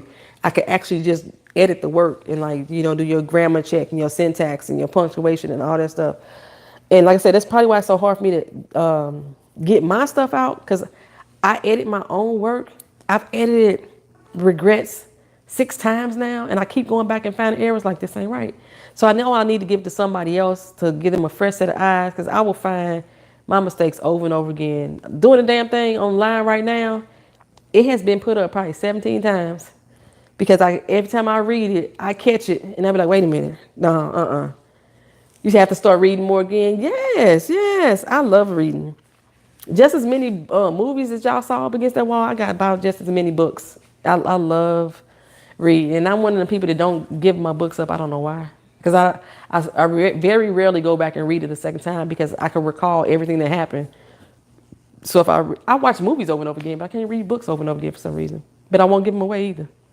So I don't know, but I don't know. We went on a whole nother tangent. But yeah, a lot of these people, they say anybody could publish something on Amazon right now. And it's very clear that a lot of people are just doing that. I have one person that sent me an email and they wanted me to review his book. And I was like, cool, so he sent it to my post office box. And I don't know if he sent it like a couple months down the road, or I know it was during the time I was moving, so maybe I didn't get to it till a couple months down the road. And I opened the book and I'm like, who the fuck is this from? The first thing I noticed is there was no name of the author on the damn book. So I'm like, I didn't know who the fuck I was supposed to be reviewing the book for. I was trying to search through emails, trying to find the email that he first sent me, and I realized it wasn't even an email. It was an inbox on Instagram that he sent me. So I got the person's name now, but I'm like, that's the first thing I noticed. You ain't got your name on the book. And then I seen people who got chapters of books. It was a book out called Booty Call. It was on Triple Crown Productions, which I can't stand them. But it was on Triple Crown Productions. It was called Booty Call. And the author name was Eric Gray. And Eric Gray, on the cover, his name was spelled E-R-I-C. Inside the book, his name was E-R-I-C-K. I was like, you couldn't even catch the correct spelling of your own damn name. I went through this book y'all. I was supposed to been reading it, and I was only reading it because my friend wanted to know if it was appropriate for her nephew to read. He was trying to get into reading, and he saw this book, and he wanted to read it, and she wanted to know if it was appropriate for him, so she asked me to read it. And she didn't read Black books. So I read this book. First thing I noticed was the errors in the dude's name, Eric and Eric. I'm like, the author can't even spell his own name right, and the editor didn't catch it, so he probably edited it himself. Halfway through the book, he started a chapter in the middle of a page. Chapter 5 started again on chapter 12. I went through that man's book and highlighted all the errors with a highlighter and a red pen, and I mailed it back to the author. And it was like, you need to redo this again. And last I checked, that book was no longer for sale. It was that horrible. I was like, I can't believe you put this out here and people buying it. And then you got people on Amazon reviewing it, talking about how good it was. I was like, y'all lying? Y'all must be friends. Y'all lying? So, But yeah, Tracy, me and you probably a lot alike, girl. We probably a lot alike. So, but thank y'all for coming to this PNTV. It's Poetry's News and Twisted Views. I'm supposed to do this every week. I'm supposed to do it on Wednesdays, but I might go ahead and keep it on Friday night since I only do grown folk session the third Friday of every night. So I may still do PNTV on Fridays at 5:30, but it's not always gonna be live. Sometimes it's just gonna be recorded. His cousin somebody wrote those reviews for him. I edited another young man's book, a typical book. When you open it up, you got a title page, you got a copyright page, you may have a dedication page, you might even have a prologue or something like that going on. You may have a contents page, and then you may have another title page, blank page, and then you may have the chapter. The chapter usually starts on the right-hand side, halfway down the page, Soon as you open the book, the very first word of the first chapter was at the top left corner. It was like you open the book and then there was words. I was like, didn't nobody see that? Oh, the t-shirt. This is my Twisted Lyf TV t-shirts. I'm trying to get some merch together, y'all. And this young man at Walmart, he had a little airbrush shop. And he designed the logo for me. I was like, can you put like a TV at the end of my Twisted Lyf? And he's like, how about I put the TV inside it? And then he bent up the little antennas for me to make it twisted. Unfortunately, I hate the quality of his shirts. It feels like potato sacks to me. So I didn't want to like reproduce with this particular shirt. I do want to still use his design, but I don't want to do an airbrush because I haven't washed the shirt yet, but I did throw it in the dryer to try to make the shirt softer, and it kind of smudged a little bit. And I was going to wear this on camera. This white shirt does not go well on camera, so I haven't worn it. So I've just been sticking it up in the back, putting it up against there so y'all can see my little Twisted Lyf TV. And I got something else when I do it. I also had a little plaque that I ordered, so I can have my Twisted Lyf TV in the back. I'm trying to step my little game up because I actually have my little office. I'm going to turn into my studio. And my plaque turned out to be a doggone night light, y'all. It was this big. You plug it into the wall, and then it only come on, the light only shine, when you standing 2 feet in front of it. I was like, what the hell? So I can't do nothing with that either. Maybe one day I'll plug it up one day. But it came out cute. So yeah, but I'm going to eventually give me some nice quality shirts, hopefully. And I'm still going to use his image because I do like it and put it on the shirt. And then I'm going to make some of my Twisted Lyf TV shirts available to you guys. And I even have some little coffee mugs. Y'all know I love those little Bitmojis. And the Bitmojis that I use, it takes a picture of your face. So I have two different ones. One of them, if you see with the little short afro, that's actually my face on that Bitmoji. The one that has like the ombre color hair, that's is made to look like my face. It's not exact, but it may look like it. And I got my little face on the mug saying, hey girl, hey. So, I was going to get them out there to you too. Eventually, everything's a work in progress. I'm steady trying to build, trying to grow. So I can quit my job in June. That's my goal. That is on my vision board for me to no longer be employed with the government as of June of this year. And just be writing full time and doing YouTube, maybe. I'm up here patting the dog on his head. That's it. Don't jump up here. You're gonna hit the camera and then you're gonna be extra. Don't do that. Don't do that.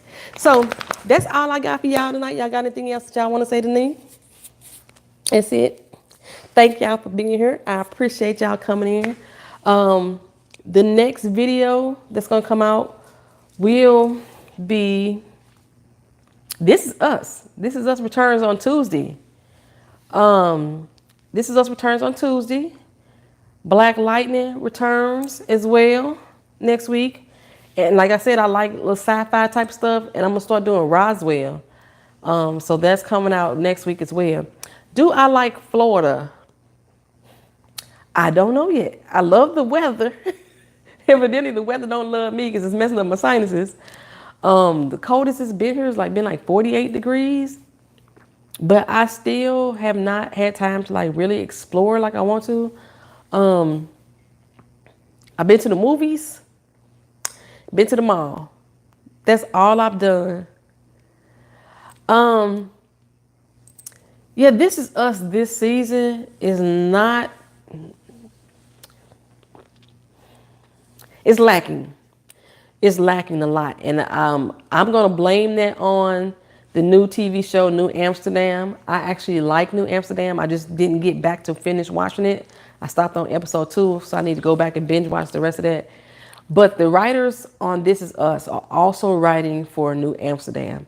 And it seems like they're putting all their creative talents over to New Amsterdam to make that show grow. And they have really dropped the ball on This Is Us. Like season 1, I cried every single episode. It was such a tearjerker for me. Thank you, Lady V, for coming in. I appreciate it. Season 2, I cried half the season. Season 3, and the last episode that they had before the mid-season break, Randall and Beth was having issues.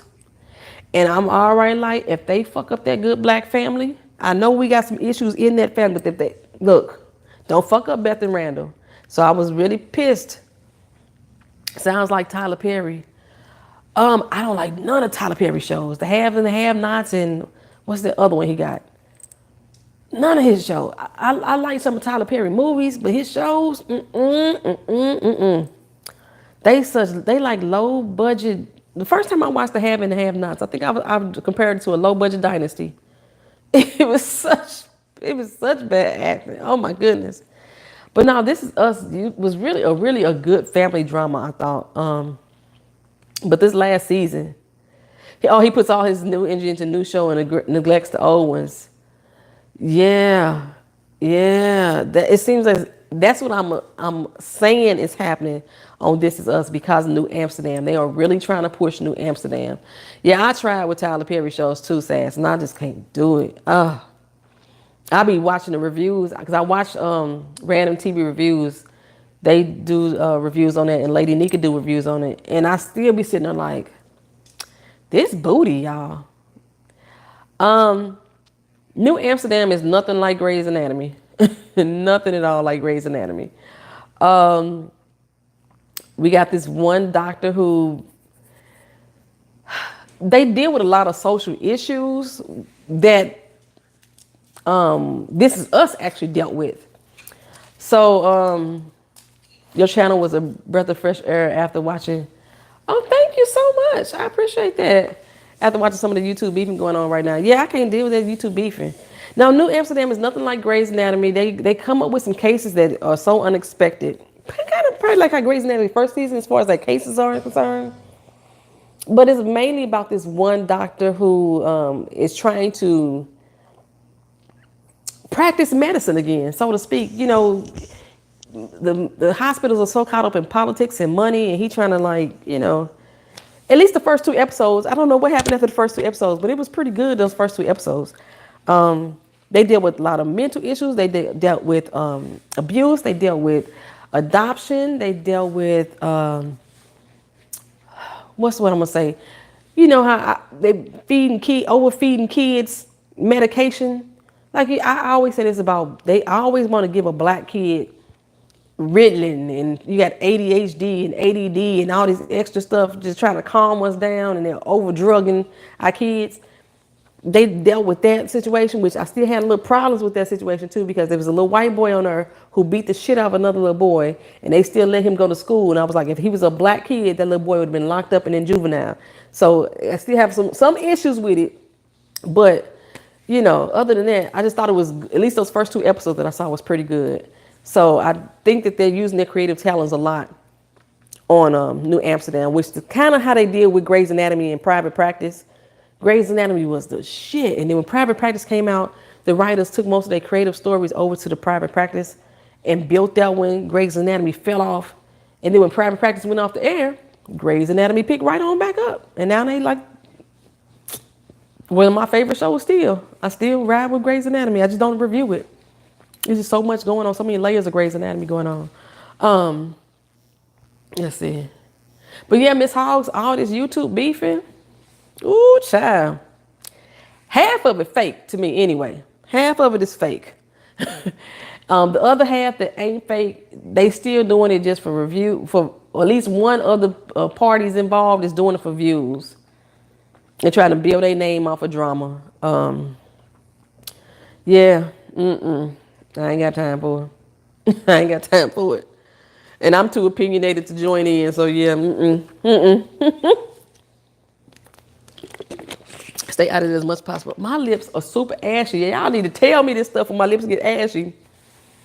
Yeah, they oh my goodness, a lot of, like I said, a lot of these beefs are manufactured beefs.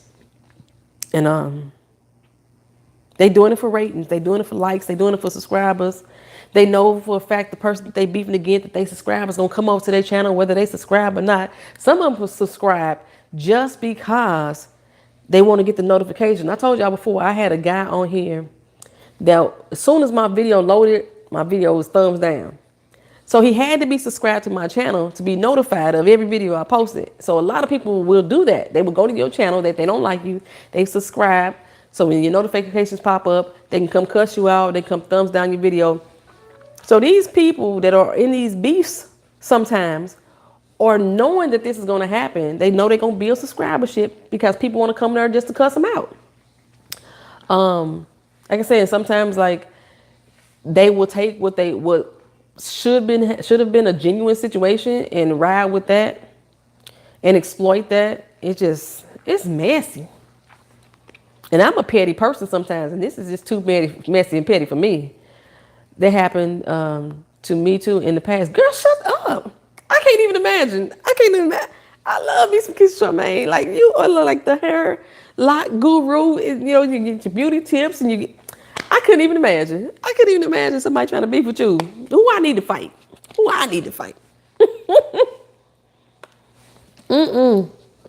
I told you I think I've had one issue, and I think the person was we were both mature enough not to like make it a issue. We both, I think they spoke on it. I spoke on it once, and whatever. It was someone who doesn't like me in real life. Oh yeah, you get those people who find your channel, subscribe to you, and then want to come on and just talk about you every time. Like, I knew who that person was. I knew exactly who the person was for me, because he would come into the chat. You may remember him. He would come into the chat, and every comment he would make would be about why I haven't watched this video. So I went to his video one day to watch his channel, and his whole video, he was doing a live. He was standing on camera, smoking a cigarette, talking about the fact that he had just got out the hospital after having a kidney transplant.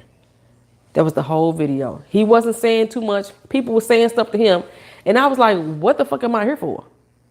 Because, you know, I gave him my little feelings about how I felt about him smoking a cigarette after he just had a kidney transplant. But other than that, what else am I supposed to be saying? You ain't saying nothing. So the next time he came back to my live and was like, how come you don't watch my videos? I'm like, you don't talk about shit I want to hear, you know? So after that point, for about 3 months, as soon as I had a video uploaded, it was a thumbs down. So I knew it was him. He finally went away somewhere. Yeah, 2 months for sure. Folks in their 30s and 40s, man. Us old heads out here acting a fool in these YouTube streets, ain't they?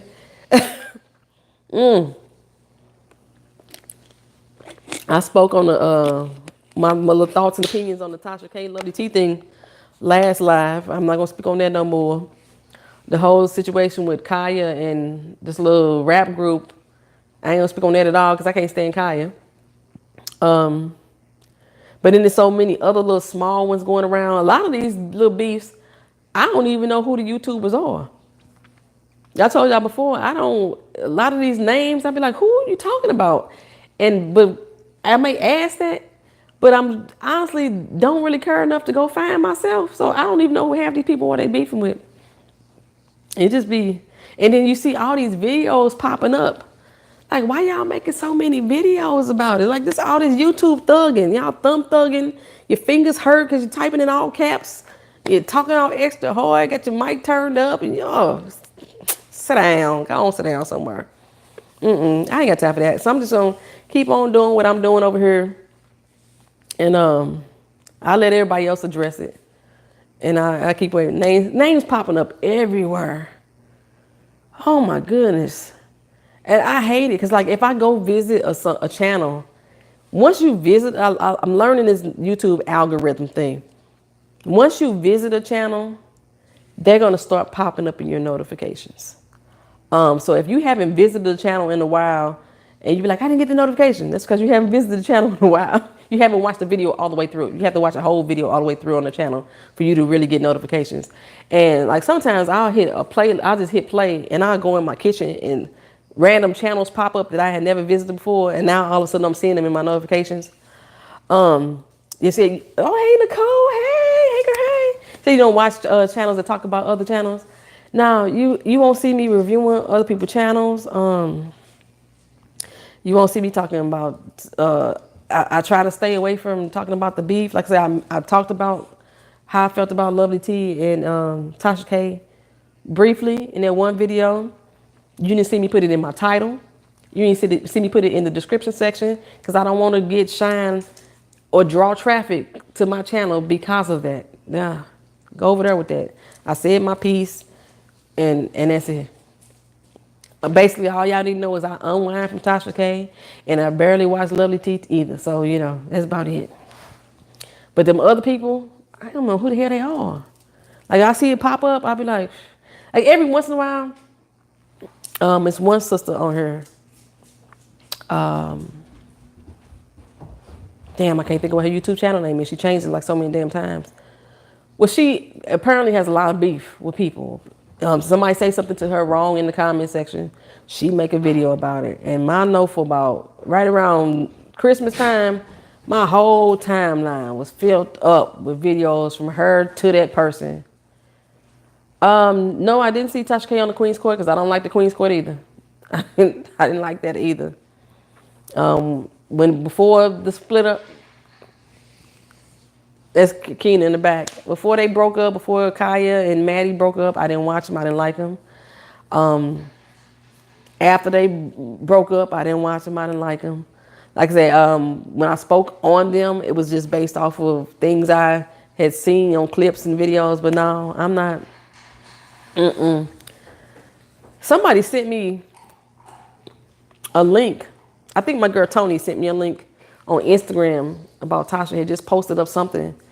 And we had just did the live, and I know she was in the live when I said I don't support her channel anymore.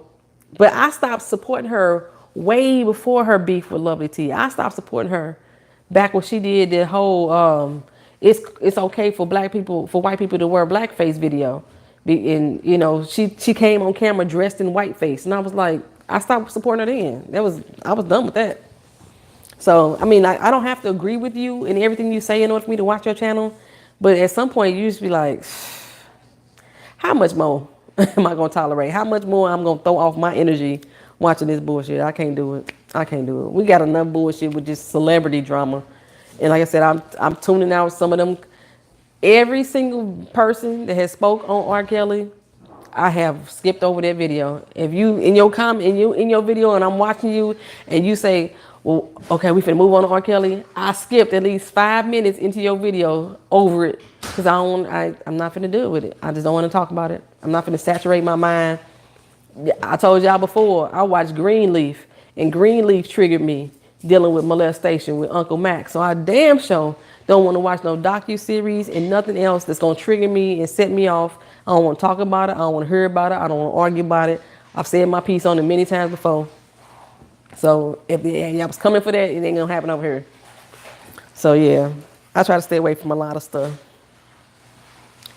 Said that series made you want to drink. Yeah, it's just, and when it first came out, I was like, people was telling me I needed to watch it. And I was like, what more? How much more y'all need to know? Like, how much more? How many times y'all got to be told the same story over and over again? How many more details need to be added to it for you to have formed opinion on it? And if you've already formed an opinion on it, what else do you need to know? Are you trying to change your mind? Why do you need to keep saturating yourself? Why do you need to keep adding to your energy? You know, I don't need to keep feeding myself that. Say you was depressed watching that shit for 3 days, watching it. See, yeah, it affects you. Like I said, Greenleaf was the same way. It was just, I don't need to keep putting that in there. You was hooked. People like tragedy. People like to hear, And like I said, I think I've mentioned probably maybe about 3 or 4 videos before in the past couple of years that I've had my own run-ins and dealings. And like I said, the only thing I will say about that is I was nicknamed Grandma at the age of 24 around that crew. That's all I need to say about that. So that's it, you know. I don't need to rehash that stuff.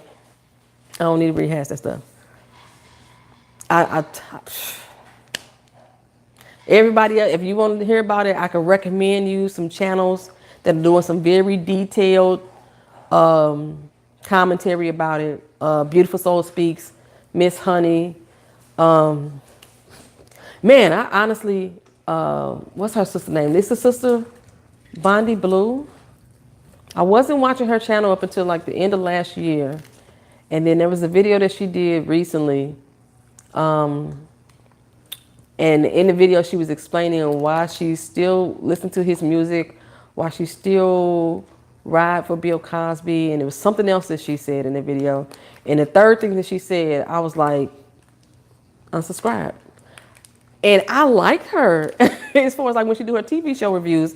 And that's probably why some people, I only go to their channels for specific things. Like Forest Rocks. I watch Forest Rocks for her her recaps because I love the way she does impressions.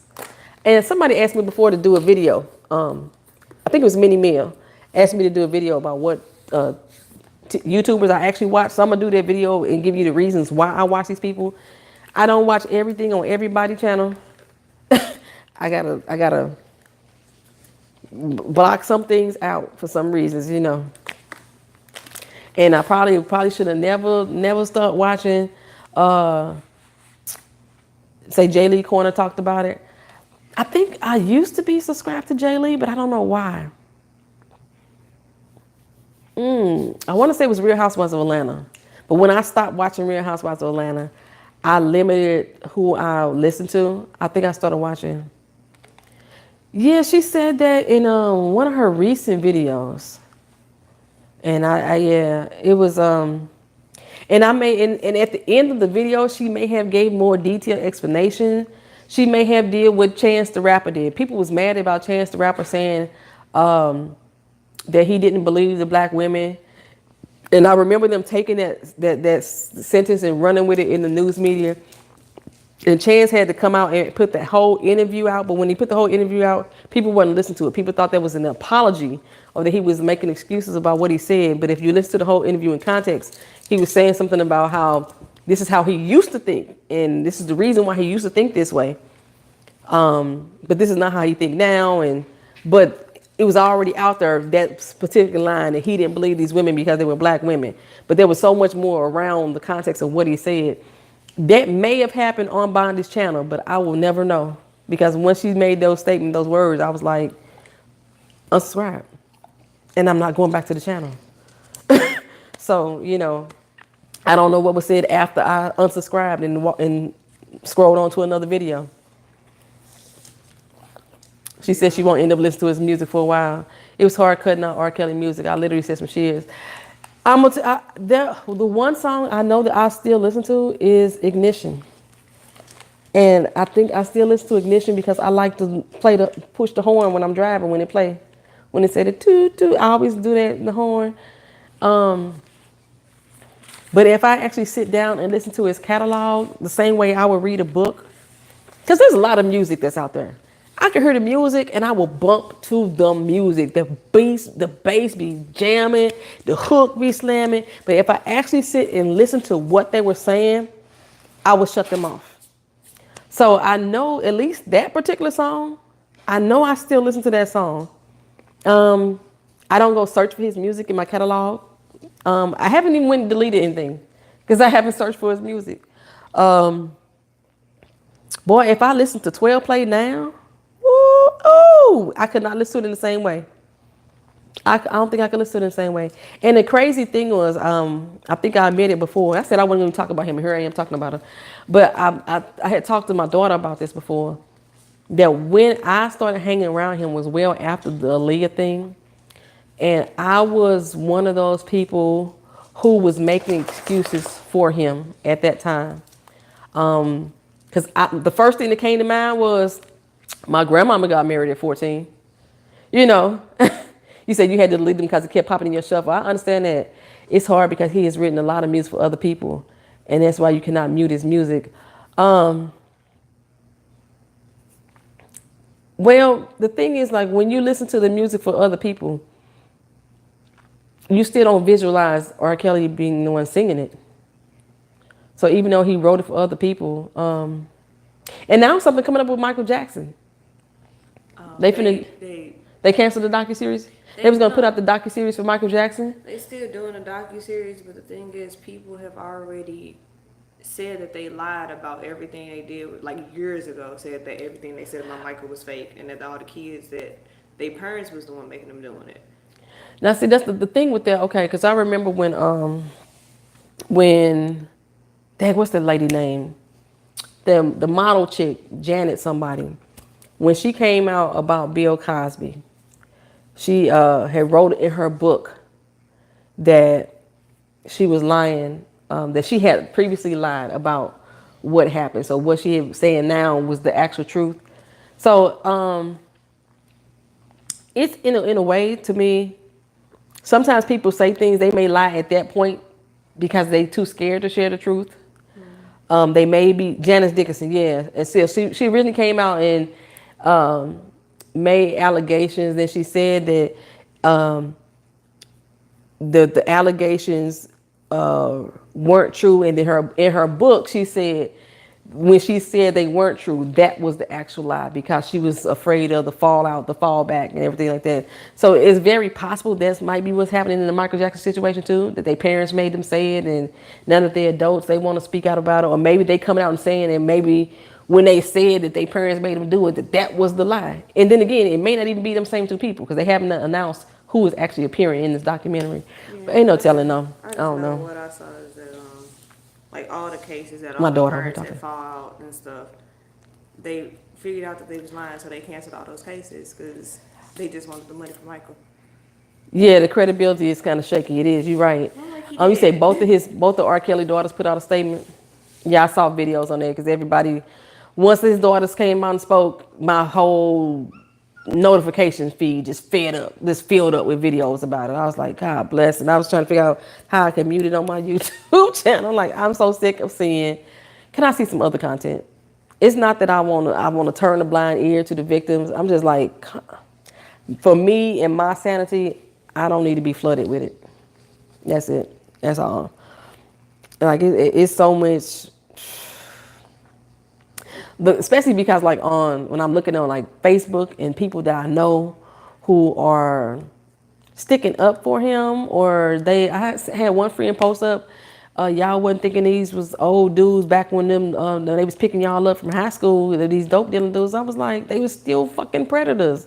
I don't care if I was the one. I was happy that they was there because I told y'all before in my molestation story that the first time it happened to me, my first reaction wasn't that this was wrong. It was that it felt good. So just because that I didn't feel like that was wrong in that moment doesn't make it not wrong. You know what I'm saying? I was fucking 9 years old.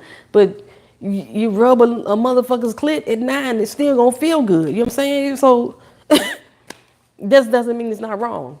So yeah, but a lot of the people that I know and grew up with, they was all making all kind of excuses. Whoo, and it just really was frustrating me. It was like, I bet half of y'all was fucking around with the basketball coach back in the day. He was like, well, if you knew this and you thought it was wrong back in the day, why you didn't say nothing? Why you didn't stand up for me? Why you didn't speak out since I wasn't, just, I can't. And now the cousins and stuff that I know that was fucking molesting kids back in the day, I'm like, I wish y'all would say something. Shut the fuck up. Like like the person the main person in my life, like I found out at, I want to say age 12. I went to vacation Bible study. And I went to vacation Bible study and I learned that this shit was wrong. So I had been 3 years into my molestation before I realized anything was wrong. So yeah. And regardless, I'm still a child. Right, exactly. Yep, exactly, Anna. Right or wrong, you just knew how I felt. And I didn't understand mentally that it was wrong until I went to vacation Bible school. Like I never understood growing up why when Uncle Big Charles came to the house, why everybody ran. I didn't understand it because he wasn't Uncle Big Charles. I'm gonna say his name out. He did. Now I don't care. My cousin's on here watching. I don't care if y'all heard either. He was the one that was molesting people growing up in the house back then. And when he came over, everybody ran.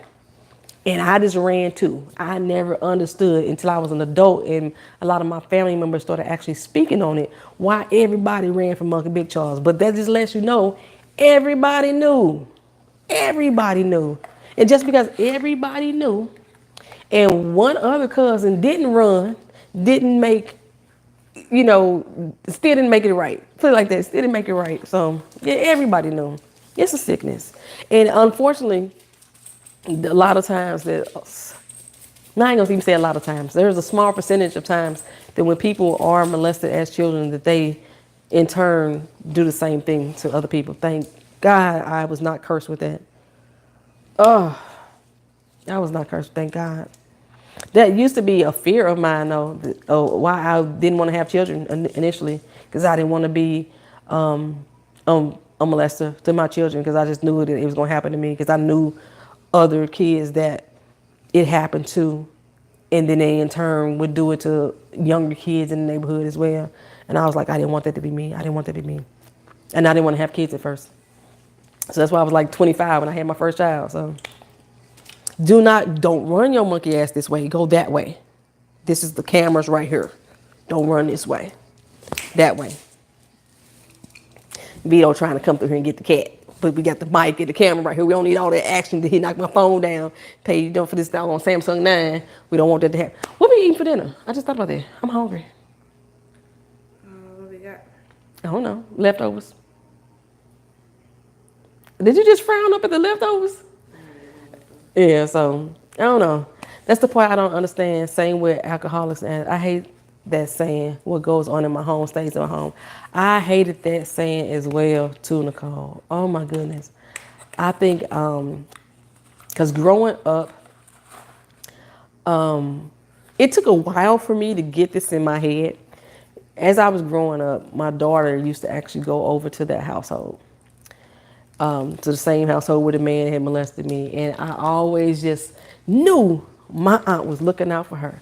She always stayed with her. She wouldn't bother. My cousin was always like, why are you letting her go over? I'm like, I ain't worried about her. Because one, at the age 12, like I said, I whooped his ass with cast iron skillets at the age of 12. And that was the last time he touched me. So I just knew in my mind, ain't no way he touching my motherfucking daughter, because he know I would hurt him. And my aunt is protective, but I never put two and two together until my aunt sat me down. I was like 29 at the time. No, when did he die? I don't remember what year he died. He was born in 98. He died in 2007. So I was 35 at the time when my aunt sat me down. and asked me, had he been molesting me growing up.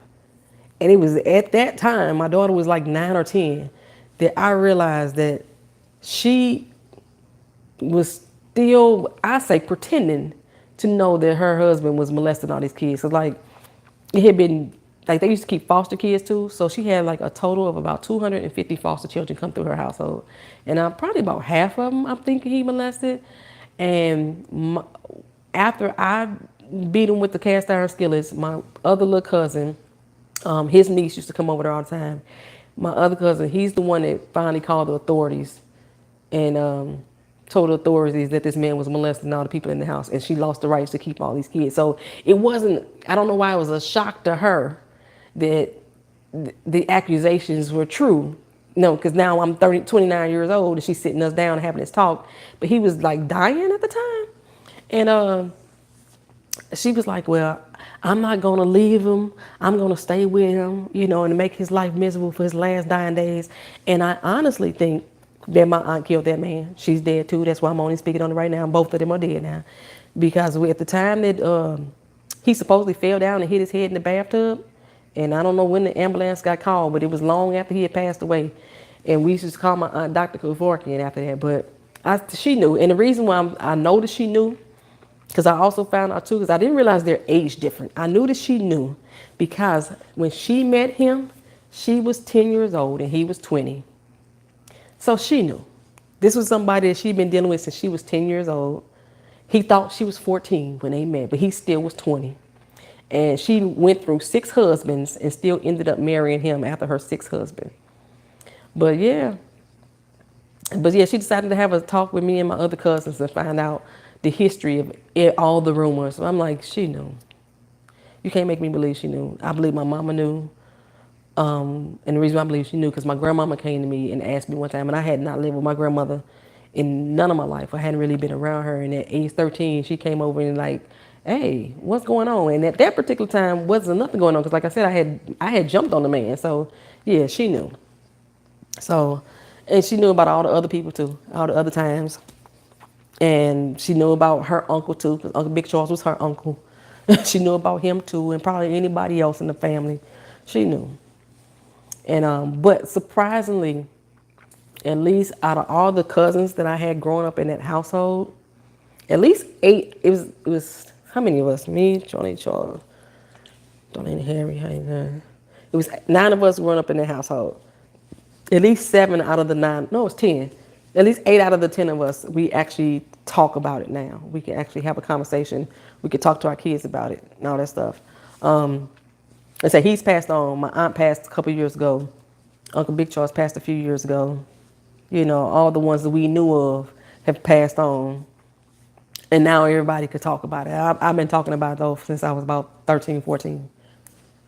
But I was labeled as fast. You know. That's what they say about a lot of the girls dealing with R. Kelly too. They fast. I was labeled as fast too. And hell, I didn't actually have my own consensual sex until way after the molestation stopped. I don't even count that. I don't even say. At the time I had my first consensual sex is when I say I stopped being a virgin, even though it happened way long before then. It's just, it is what it is. But I know that I'm not going to sit and watch no 6-part documentary about somebody else that I knew. Nah, ain't gonna happen. Well, I think that's it, y'all. We're gonna wrap it up. We've been going for 2 hours and 17 minutes. We'll be running my mouth. So thank y'all for being here with me. I appreciate y'all. Y'all always give me sharing my little stories.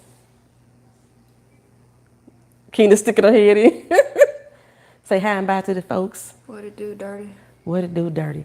So thank y'all for coming in. I appreciate y'all always being here. Y'all have a great weekend. Like I said, the next video was going to be This Is Us. It'll post sometime within 48 hours of the show airing. And y'all have a good night. I think she had killed him. Now, she went on might have, Nicole. I think she did. I'm just saying. Just saying.